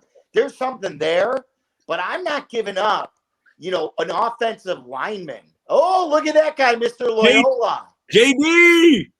I wasn't going to work overtime on Super Bowl Sunday, but to talk to you guys, I'd say let's pull the double shift. What's up? Perfect timing for the Carson Wentz discussion. Perfect timing. I almost logged off when I heard Carson Wentz. I'm sorry, but I'm gonna make it through and continue the conversation with you guys. Isn't that the most desperate decision they could make, JD, is trading for a guy that needs to be fixed? Like you could convince me a little bit if the name was Derek Carr. Like, I don't know how far Derek Carr can take you, but Derek Carr doesn't need to be fixed the way that Carson Wentz needs to be fixed. They're desperate. Desperate teams do desperate things. And this is the reality that they're in. They have to have a quarterback next year. They have to have somebody. Right. And I don't think they can sell the idea of just Nick Foles and TBD. And they have to do something. I think the problem that they're in right now is, guys, if you were to get Carson Wentz on the cheap and still protect your first-round pick and then maybe have the ability to move up, because if you want to get any of those top 5 quarterbacks, I talked to Mel Kiper, not the name drop here on the big game pregame here, but I had about a 20-minute private call with Mel Kiper on Tuesday. And Mel was like, look, if you want to get one of these top 5 quarterbacks, top 5 guys, and I'm talking about even Matt Jones is now a top 5 guy. The kid from South Dakota, which is a huge question mark for Trey Lance, right? Big question mark. He goes, you have to be prepared to move inside the top 15. That's where these guys are going to go. Bears are at 20. So, I mean, you can't move inside the top 15 if you don't have your first-round pick this year. So I think the concern is more along the lines of, okay, Carson Wentz, it's a possibility, but to mortgage the future to bring in Carson Wentz, that's the real red flag. And that, I think, would just be so reckless, but they're desperate. Mm-hmm. They're going to do what they got to do. They believe in their evaluations, although no one else believes in their evaluations. And that's why every name you hear, the Bears are in the mix. Look, guys, can't stress this enough. There's no respect for the Bears nationally. The Bears are used as leverage by every team, every rumor monger, whatever, right? Because they just throw the Bears in there because they've got no credibility, no cachet, and that's where things stand. And I wish I could tell you that it's not going to happen. Adam Schefter is completely locked into this. When he says they're going to move Carson Wentz, they're going to move Carson Wentz. Yeah. And there seem to only be a couple of teams that will be willing to part with enough, I guess, to get him. And my assumption is the Bears are probably somewhere on that list. Not at the top maybe, but somewhere on that list. Is it naive of me to think that Matt Nagy's relationship with Doug Peterson could actually play a role here? Like, supposedly, these guys are thick as thieves, right? Well, if that's the case, and Carson Wentz was such a lost cause, wouldn't Doug Peterson call Matt Nagy and be like, stay as far the fuck away from this kid as possible? Great question, Danny. It is. I would think so. Again, I mean, that, the way it was explained to me is about Carson Wentz is, everyone, Doug Peterson got along with all the quarterbacks. Except for this guy. So what's going on with Carson Wentz? Why can't he get along? Why can't he coexist with Doug Peterson? I just think that, we want to talk about in terms of player evaluations. And I almost had to mute Cap today because of his, nonstop during the Loyola game. I'm like, oh, here we go. He wants to talk to somebody. He's going on and on about Wentz. And you're right. As far as, would Wentz be the best quarterback on the roster tomorrow if they traded for him? Of course he would be. You would. I mean, the bar is set so low. And I think, again, the fear has to be, if you go out and you make this move, have you then hamstrung yourself to continuing to address the position? If you get Carson Wentz for a 3rd or 4th round pick, hey, give it a shot, right? No one is going to complain about that. But if you're limiting your ability to continue to address quarterback, and then you're taking on a salary, which is not outrageous, but it is certainly going to be a lot more than what they've had in the books with Mitch the last couple of years. I think that's where the logic is so faulty. And I don't believe that the evaluations would play out that he would be this instant lightning rod to get you to the playoffs to save your job, because that's what they're doing. They're just trying to save their jobs. A couple of things, guys. First of all, I want to, and JD, thank you for coming on with us. Don't go anywhere. I'm not getting rid of you. But this is something new. Love what we're doing on Twitch these days. All the local shows are on twitch.tv/ESPN 1000 Chicago. This whole thing today, presented by our great friends at DraftKings at Casino Queen Sportsbook. Waddle and I use it. Hoodie uses it. Yurko uses it. Make sure you use our promo code WMVP. There are so many good deals. I text Waddle nonstop about, hey, Waddle, did you see this one today? Yeah. Improved an odds boost, whatever. DraftKings, at Casino Queen Sportsbook. Download it, WMVP. Also, you Chicagoland Toyota dealers. I'm test driving the new Sienna. I thought you were going to go out there and get in the car and give us a little tour of the inside of the Sienna. It's cold, but I may do it before. Yes, that's a good call by you. Did the promo video there. I could do that. Coors Light and Coors Light seltzer. Coors Light and Coors Seltzer. You like the seltzer, Harm? Yeah, it's good. I mean, it's it's got a lot. This one's mango. It's good. It's tasty. Yeah, mango calories. There's 90 calories in it. Right. Yeah. Apt Electronics. All of our stuff comes from Apt. Apt, Chicago Institution. Here, Silvy.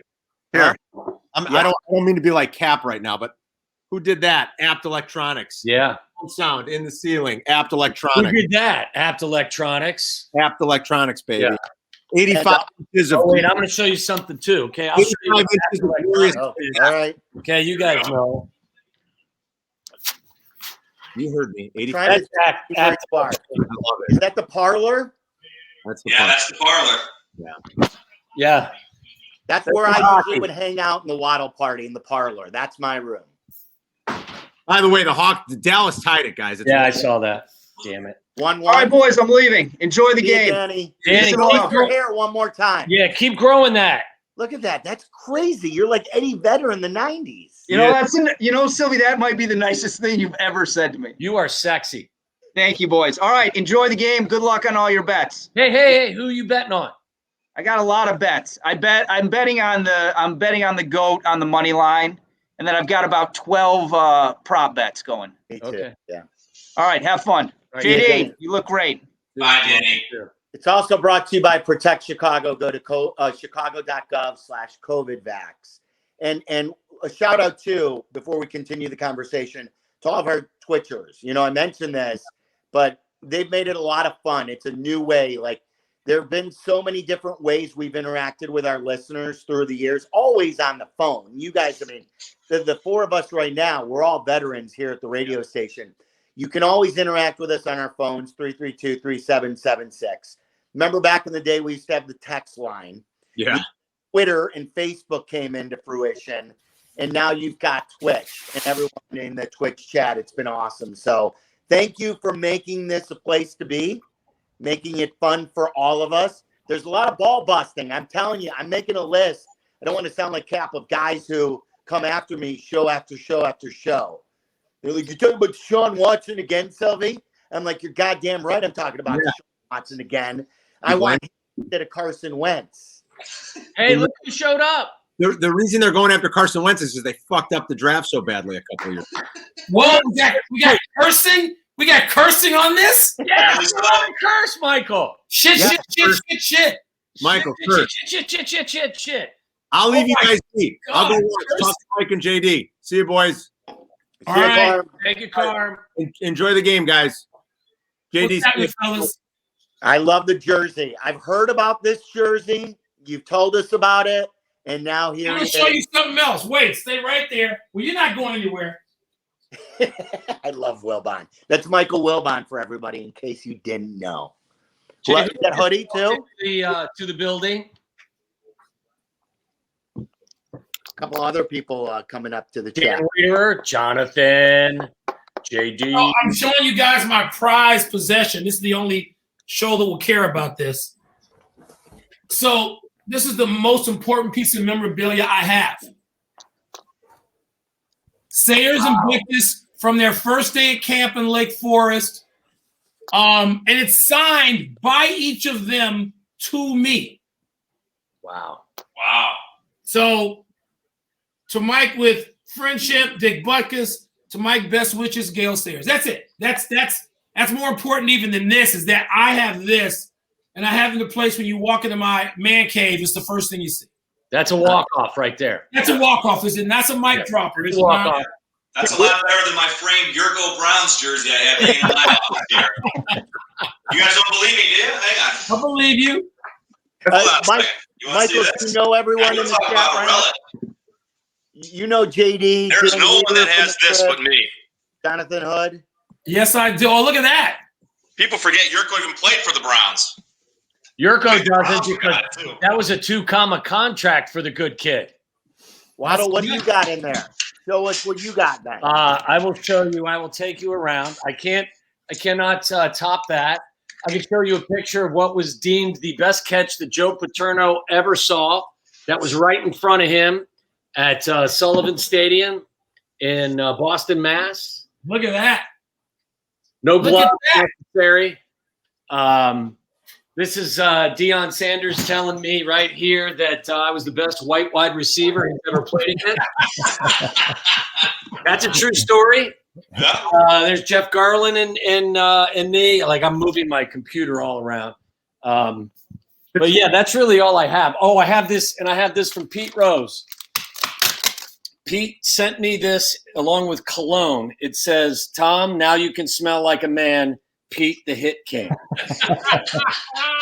So I've got a bunch of stuff in the house for sure. That's great. Let me show. Can I show you guys this? I talked about this on Friday. I believe this is a collector's item. I don't know if you could see it. It's Cuddy, me, and Urlacher, and I don't believe they've ever posed for a picture together. I think it was the last time they ever talked. It was probably you were in the middle there. God knows what would have happened. Right, JD. You know the dynamic. Oh gosh, yeah. Eesh. So you guys having fun? You chopping it up about the 900 hours of pregame? I just gotten a text chain. This is the first football related thing I have done, because there's actual sports on TV. It's great. At the Phoenix Open, everybody has choked except Koepka. And everybody's come back to the pack except Koepka, who has gone from like 11 under to 19 under, it seems, in no time. So I'm watching that. There's good NBA games on. De'Aaron Fox has become like the new Derrick Rose, and I hope that he can stay healthy. Derrick Rose news. Did you guys talk about that? Not yet. No. Tibbs? Did I spoil it? No, go ahead. Derrick Rose going back to New York to play for Tibbs. Tibbs, no matter where Tibbs goes, Tibbs will be like coaching in 15 years to try to get Derrick back. And it made me smile, and it made me a bit sad, because through no fault of anybody's, that couldn't finish. It just couldn't finish. So it's hard for me to watch, actually, because we know what Derrick Rose was on the way to becoming, and he would have been with Tibbs doing it. And Tibbs just got Taj Gibson back. It's like, how much of was he going to get Boozer off TV? How much is he going to try to rebuild in New York? So I'm watching everything. Matthew just said, "Dad, you're not watching pregame." I said, "Yeah, this is my 40th year of not watching pregame." Yeah. Except I try to watch my man James Brown, a dear friend, mentor, and neighbor. Talked to JB for a while last night. So I try to check in on James Brown. But no, Super Bowl pregame is to be, except for this fine programming, totally ignored. I've actually been watching Blackhawks and Stars. That's been. And where is that now? Where's that, Tommy? They're tied at 1 with 2 minutes, almost 3 minutes to go in the third. Okay. Blackhawks playing. Oh shit. Yeah. Jay. How's your back? Show doesn't have a 12-pack of Coors Light behind him on his little lamp behind his office desk. I don't want to be a part of it. So I still a lot of decoration you got there, Tom. I'm just noticing that. I know when Tommy walked past that window, the acreage he had out there. Oh yeah. Oh no. From the office view? It's acreage. He can run past patterns out there. He can, Michael, you told the story the other day about you going to the White House. It's the coolest story ever to watch the game. You would have more fun, not to knock the White House, not to knock President Obama. You would have the party of the year every year is Waddle's Super Bowl party. Wow. Wow. It's not like Mike. It's not like the White House that the Cowboys had back in the late 80s, early 90s. I hope That's not. a different version of the White House, and that's not the party I'm throwing. They want to keep you on a jet. That's interesting.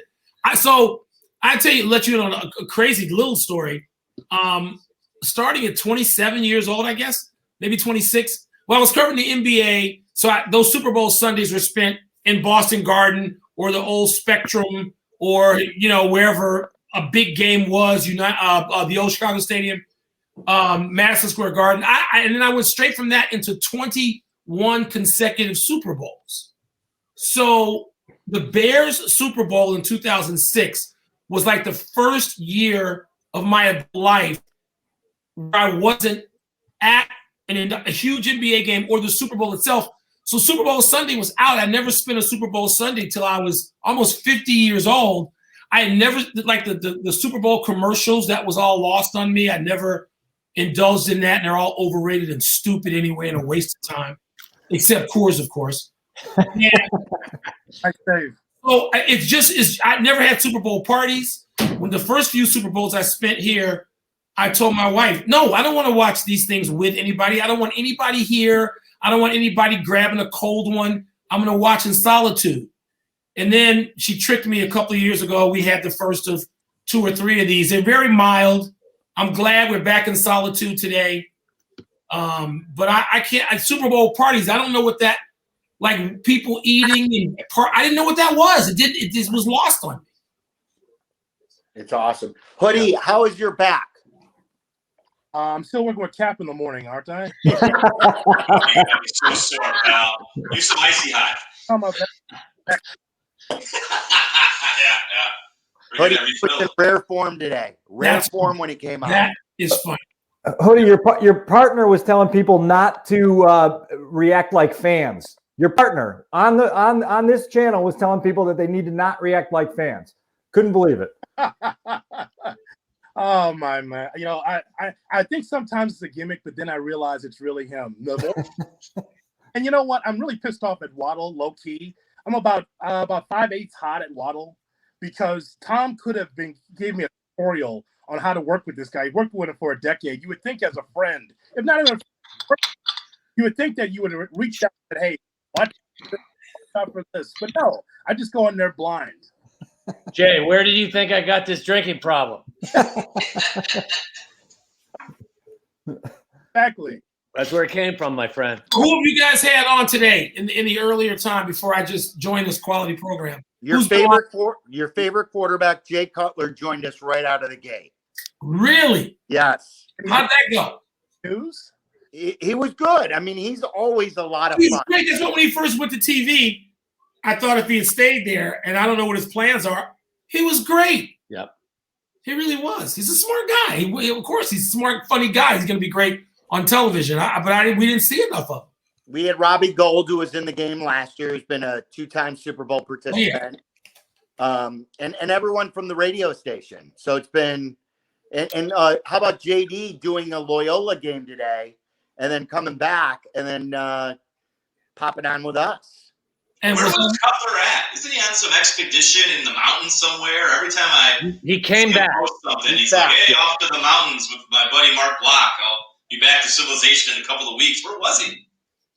He was in, I think he was in Colorado skiing, I believe, and then he came back. Yeah. So. Okay. Wilbon, what about Wentz? I saw your Instagram post. You gave one of these. We were just talking about, JD was just talking about it too before you popped on, about the high compensation that we're hearing about. How do you react? Compensation? I don't want him. Compensation is secondary. I mean, look, I've lived my whole life with this. This is even going back, and he won a championship, so you can't complain, but was Bill Wade somewhere else before he came to the Bears? I don't know. That's in Silvy's time, not mine. It actually, sadly, it's in my time. I was 5, but Mike Phipps late in the game. I could go through. I actually thought of them all yesterday, of a lot of them. Just guys who came late, and you're like, what is this? This is just second-rate lazy thinking. Again, out of Bears management. second rate, lazy, late. It's like they don't ever do they know what happened in the franchise before they got there? Do they ever take a look at it? Do you ever think they sit down and look at what has happened at the place of employment for the previous 50 years? They can't get it right. I mean, if you're going to go get you screwed up the draft badly, and you threw out extra compensation. So you weren't smart enough to draft one of the two guys that matter, and you doubled down on your own stupidity by trading up to get the guy who didn't work. And now you're going to trade to get him just because you can coach him, because he fits our system. I mean, we're just loaded up for more massive disappointment. If this happens, that's what we're loaded up for. And you're going to give compensation. You should ask them to put him in a plane and send him. That's what you should be asking. I got it, Mike. The whole thing I've been talking about leading into this story about Wentz is we always talk about who we don't want. We see the free agents and we see the quarterbacks out there. Well, we talk about who we don't want, but who do you want? See, they've already screwed this thing up. It's already fucked. So what do you right? So that's the whole thing. Like, if you don't, there's a whole bunch of quarterbacks you don't want. Who do you want? Because it's got to be somebody, and it can't be Nick Foles. You know what? It's funny, Hoodie. I said this earlier. Like, I want Deshaun Watson. That's an unrealistic want because they don't have enough. They don't have enough assets to give up. With that in mind, like, I think Derek Carr needs less fixing than Carson Wentz. But Derek Carr, where do you go with him? I'm telling you, I want them to stand pat, not because I think they can draft the right guy or I think that Nick Foles is going to be better next year as a placeholder than he was this year.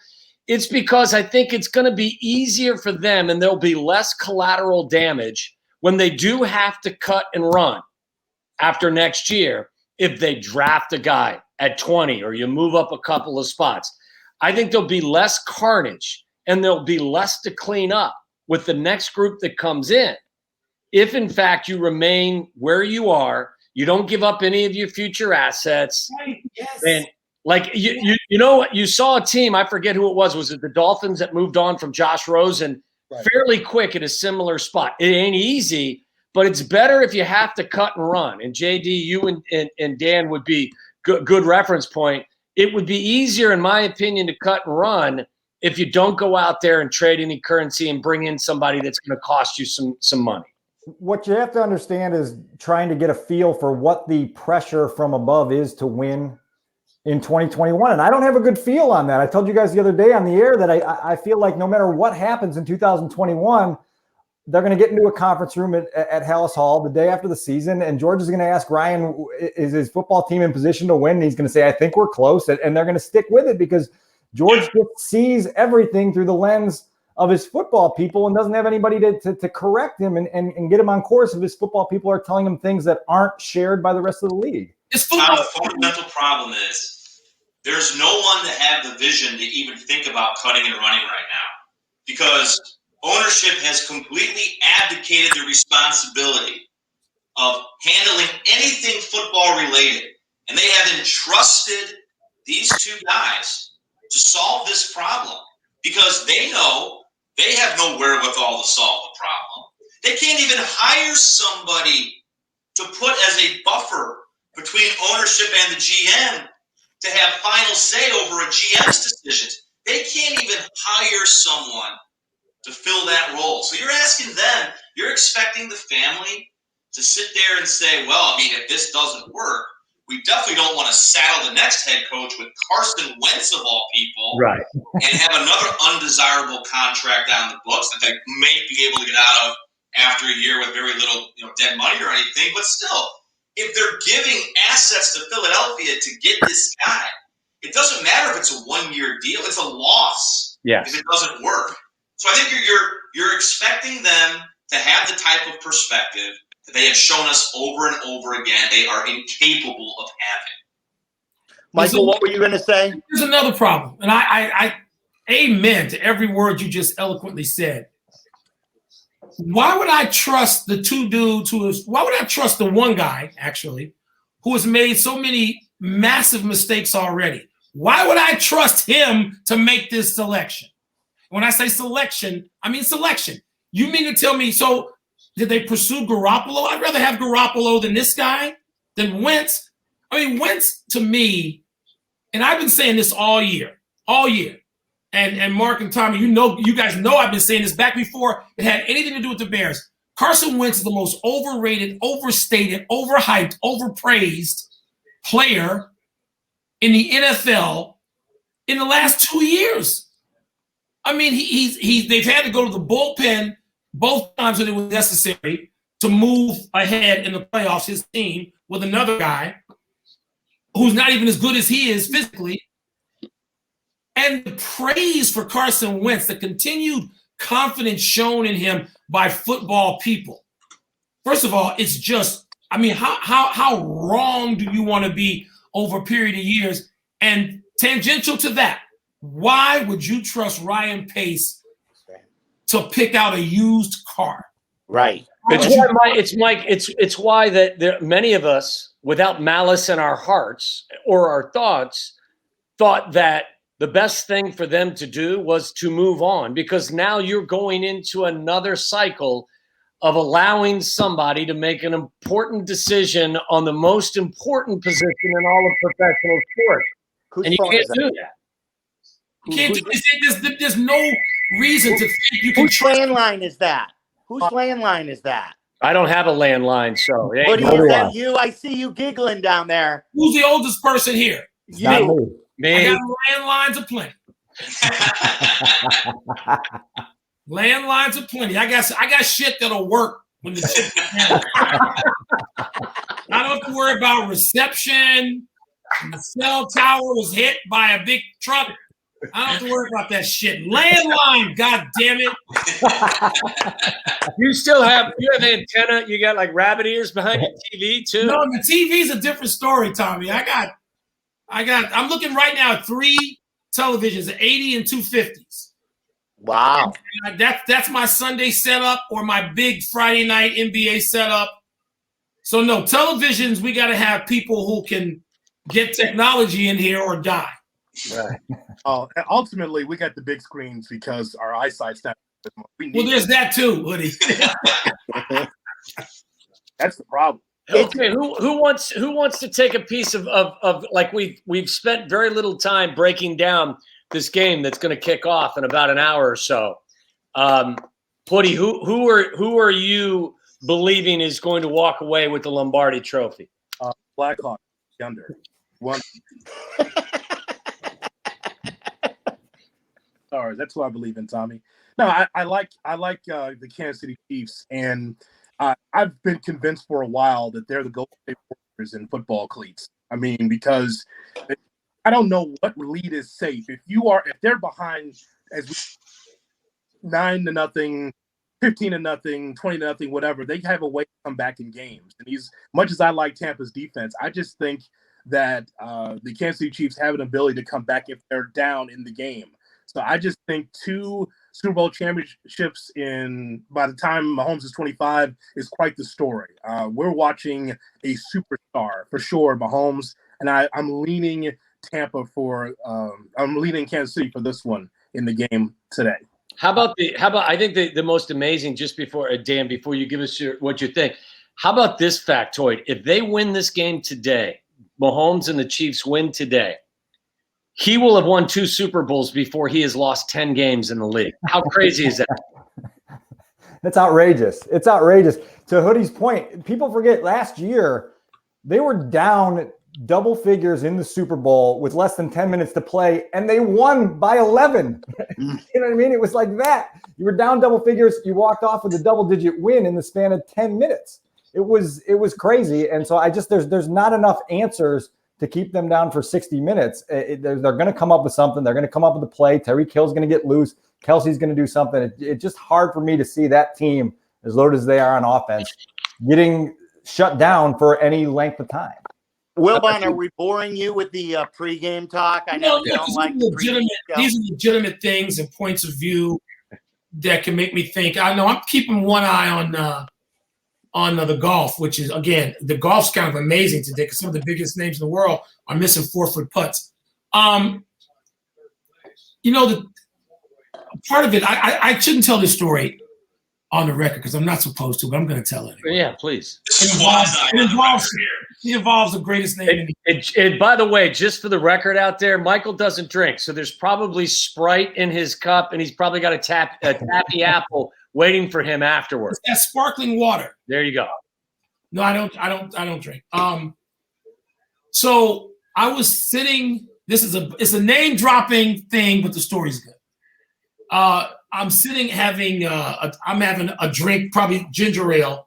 Michael Jeffrey Jordan is having a cigar and whatever he's drinking. And this is in Phoenix the night before the Super Bowl, the last one there.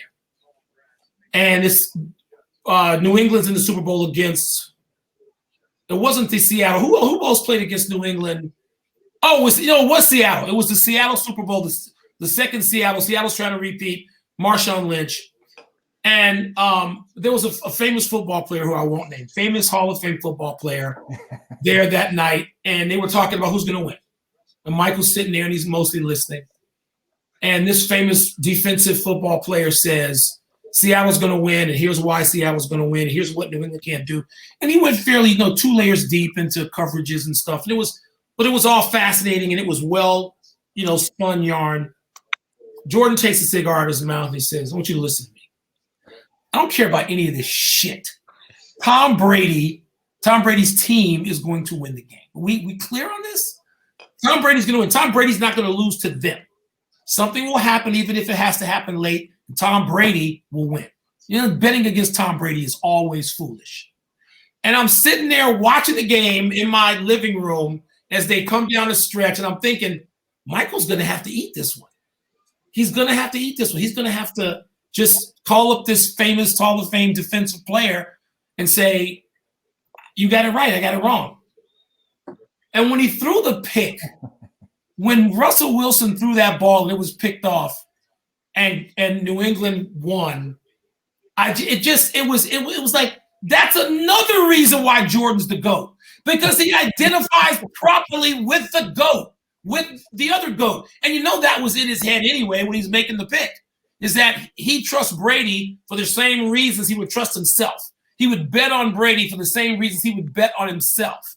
That even if it's Steve Kerr who has to hit the shot, even if it's Paxton who has to hit the shot, even if it's, whatever it is, this is what he understands what's going on with Brady more than everybody else understands what's going on with Brady.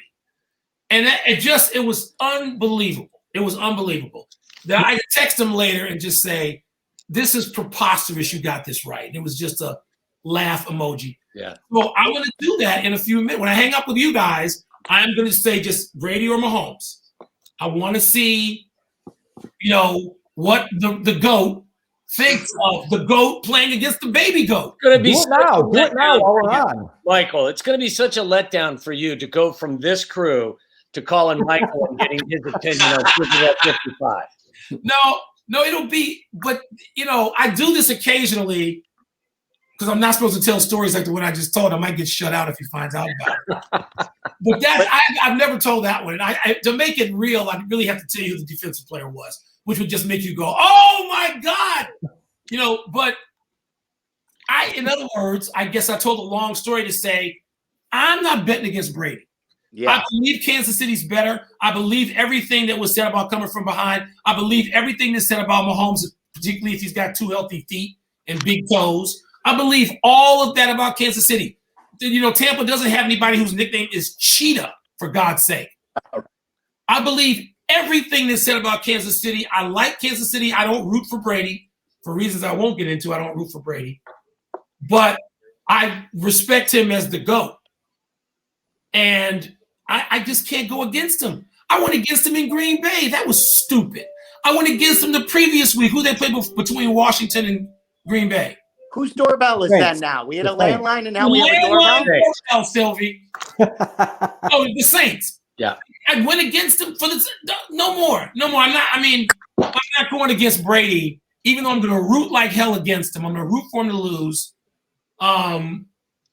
There's something, the dude just has that thing that in the history, I'm old enough to have watched Ali. I'm old. Consumed it. Not watched it like when I was 4, although there was that too. But Watson consumed it, and Watson consumed, Jordan, of course, and Tiger, of course, and Brady. And you get to a point where you just go, that's it. Until they take the jersey off that guy, he's gonna win. Like watch Magic. When Magic had gone to, Magic went to 9 finals in 12 years. But Magic lost to MJ, right? Magic lost to MJ at the very end. That's what I mean. So Tom and Patrick, what are we talking here? Yeah. Maybe, and you know what? That's a perfect. When people try to find, they search for the analogy. You don't have to search for it. Magic's last trip to the finals. There it is. Magic's last trip to the finals was Michael's first, and that passing of the torch or taking of it. If you're Michael, you think you took it. Maybe there is. That's a legit analogy. But man, until I see him knocked out in the middle of the ring, until I see him knocked out, like this picture of Sonny Liston and Ali behind me. Yeah. I hoodie. Can't go against Brady. Can I tell a story really quick too? That I want to say something about Michael Wilbon, and Waddle. You could attest to this. That while he's dropping names like Michael Jordan in this undisclosed Hall of Famer, I'm betting on Richard Dent. By the way, not Dent. No, not Dent. I was going to say Lawrence Taylor. No, not Taylor either. Dent. Listen, I've been around a couple of Dent MJ back and forth, which, my God, there needs to be a camera. Yes. Right? They're like brothers. A few people who doesn't back down to MJ, and it's great, but not Dent. So last year at this time, a little over a year, we were at the Super Bowl. And so Wilbon's dropping the president. He's dropping a Michael, all these guys. Everybody knows Michael Wilbon. He's world famous Michael Wilbon. He's PCI Michael Wilbon. And we made plans. It was Abdallah, me, Waddle. And we're like, hey, Michael, do you want to go out to dinner with us? And like, it's a who's who in Miami. And Michael's like, sure, absolutely. Let's go. We're going to go to Prime 112, the hottest spot in Miami. Sylvia's like, we're going to Noodles and Company at 7. You're going to make it? Mike's like, no, fuck that. We're going to a real place. We walk in. I kid you not. We look to our right, and there's Patrick Mahomes. And we look to our left, and there's the Monday Night Football crew. And there's Shefty. And there's everybody from ESPN. And there are former basketball players left and right. And everybody's saying hello to Michael. There was not one hesitation from Michael Wilbon to go to this table or to go to that table. He is Team Chicago all the way. He is sitting with Nerd Silvy. He is sitting with Abdallah. And he's sitting with Waddle. Happily. Not big timing any of us. Whoa. That's the type of guy he is. Amen to that, brother. I don't know that I get any credit for that. I mean, one, I spent way too many nights in Prime 112 thanks to the Miami Heat between 2010 and 14. But listen, the Super Bowl, the through Super Bowl isn't the game.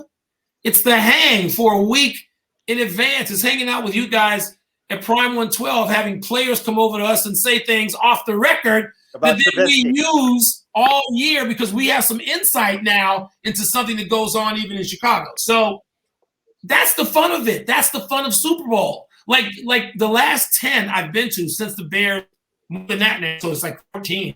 The last 12 or 14 I've been to, I don't care about the game.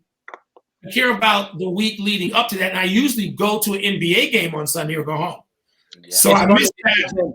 We're sitting there, and a very talented all-pro defensive player whose last name rhymes with Bones says that I know who you guys are going to have for quarterback next year, right?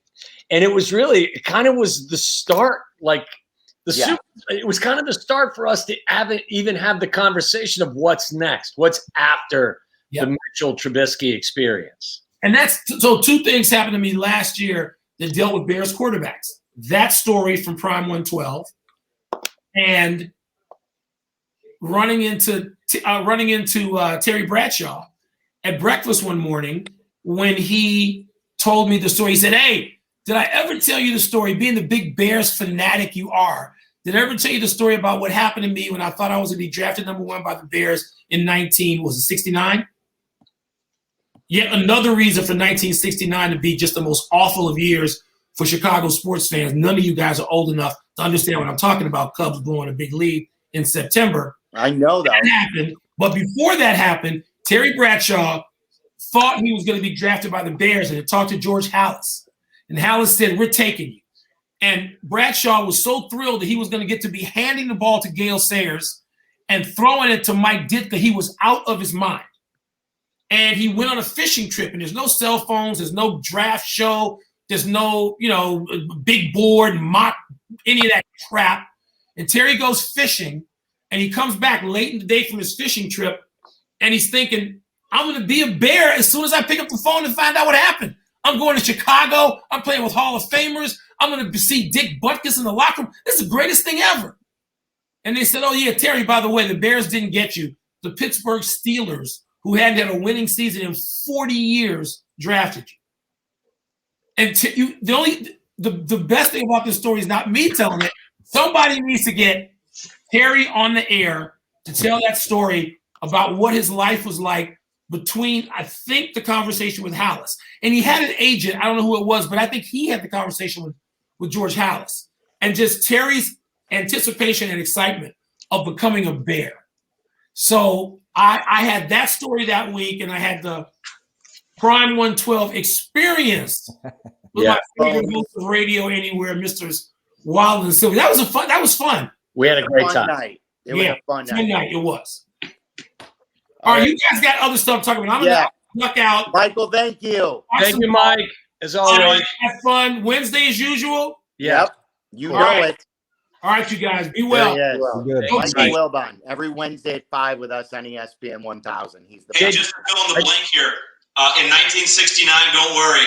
That's the year the Bears drafted Bobby Douglas in the second round. So obviously Terry Bradshaw, Rufus Mays out of Ohio State, the great tackle Rufus Mays, was their number 1 pick. Well, but the Bears either traded down or the Bears, once they couldn't get Terry, it must have been the coin flip.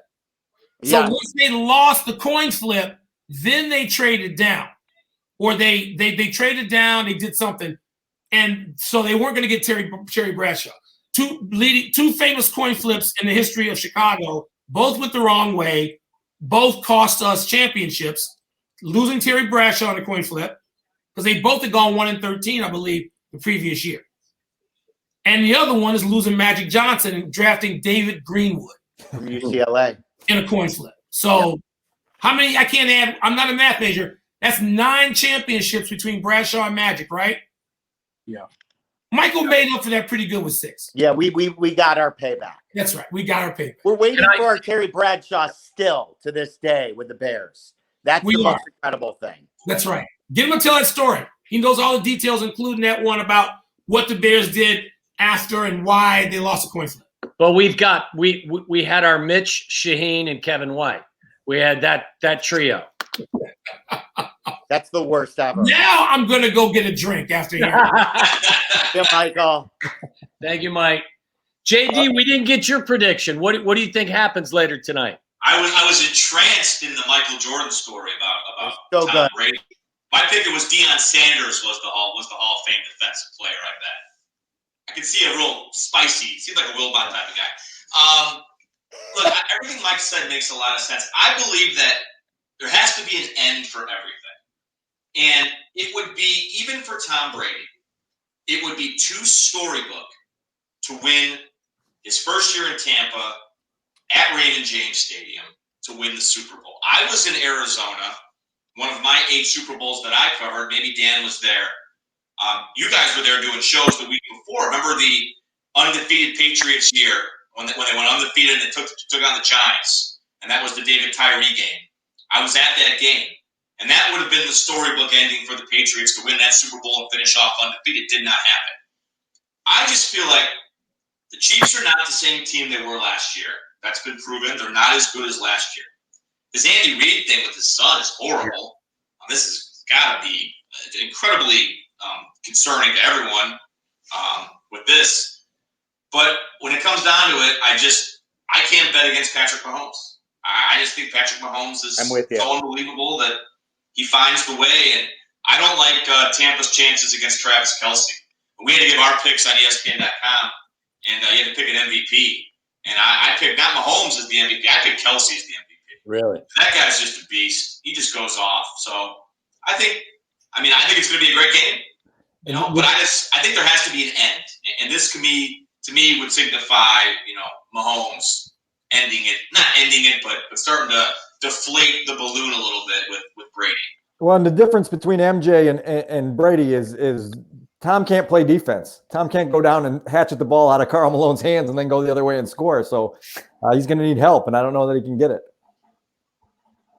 Enough of it, anyway. Joe, it's always a good point, Dan, because I always used to argue this with Waddle, where everyone used to say that, hey, Tiger doesn't have, when it came to like who's the true GOAT, Tiger doesn't have any teammates to help him. But if you're Tiger, who's better than you? You know what I mean? If you're Michael, who's better than you? Right. Yes, Pax and Kerr and others have hit shots, but you would also, like, if you could rely on one guy, you want to rely on the best. And sometimes not having teammates, not effing it up, I could swear in here, not fucking it up, that's not a bad thing. Look at you. Look at you. You're a rebel. Connor McKnight is entered, our brand new White Sox pre- and post-game show host. White Sox fellas. League. What's up, Connor? You guys all want to talk about non-roster invitees to spring training, right? That's what this is for. Jonathan Lucroy, can you give me a scouting report? Jay Croy, baby. Jay Croy. Yeah, he's old and fine. It'll be great. It'll be fun. It'll be a lot of fun.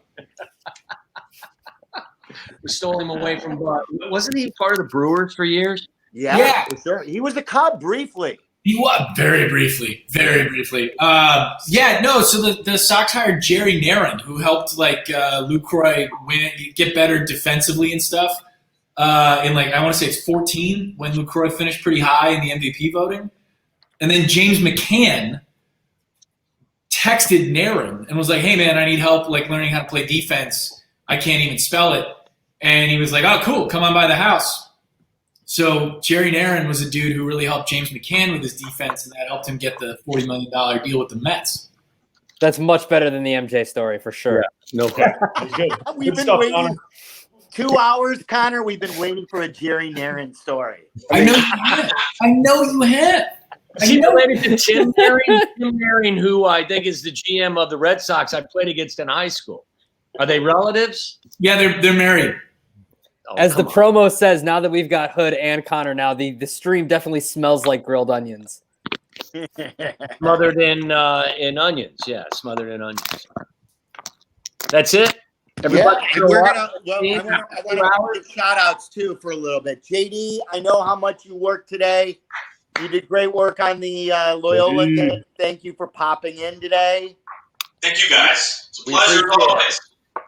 We'll be talking this week, I have a feeling. Amen. Probably got nothing good, but we probably will be. You too, Dan. Thank you. We appreciate you. Thanks, Dan. Appreciate There it. you go. JD and Dan Weeder on the Bears beat, and JD and Waddle and me.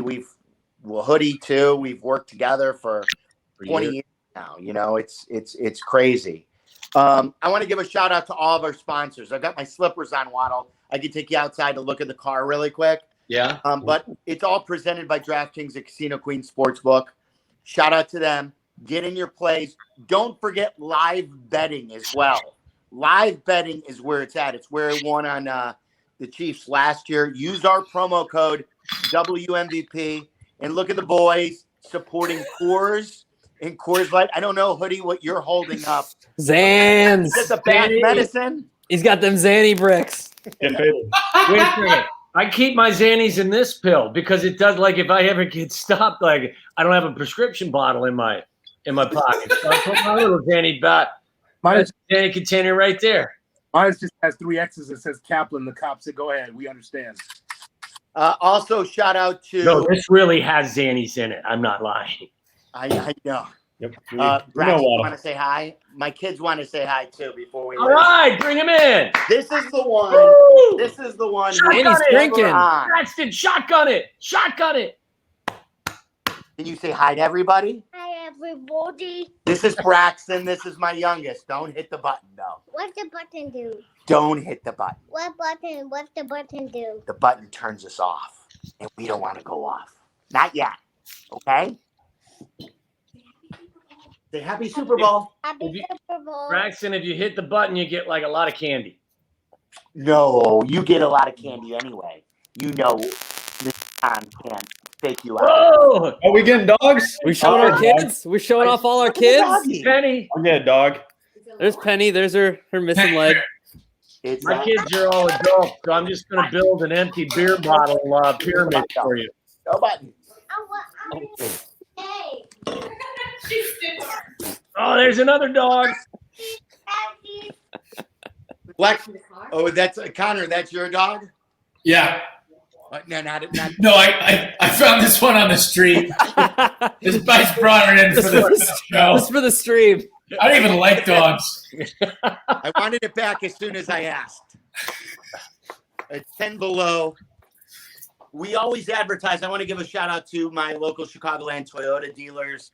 We're test driving the Sienna. Waddle, you've been a minivan guy before. I have. Loved it. Pulled up in front of the whiskey bar with a crew full of Fox television people. They all asked me to dump them off a block ahead of it. I was like, screw you guys. We're going to the whiskey bar and we're going in this minivan.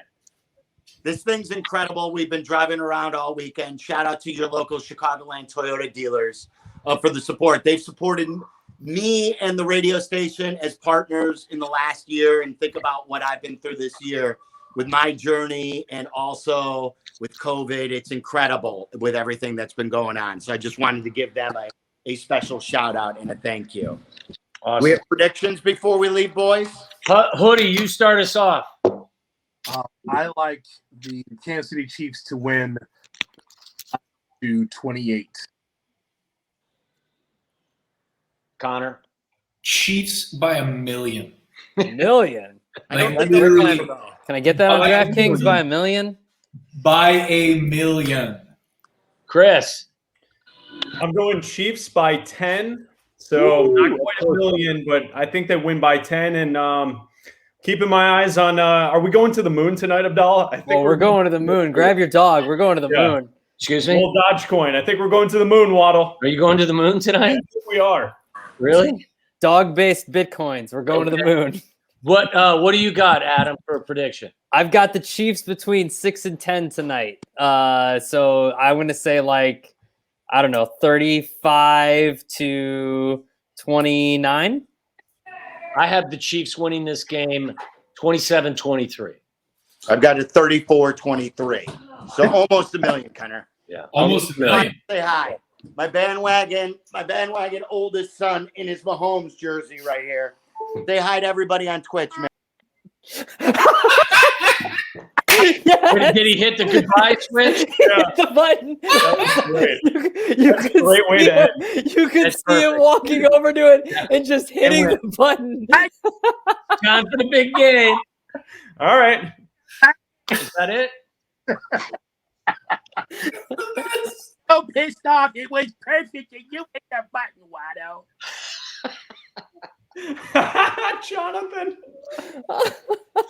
Oh, I'm crying. It was so perfect.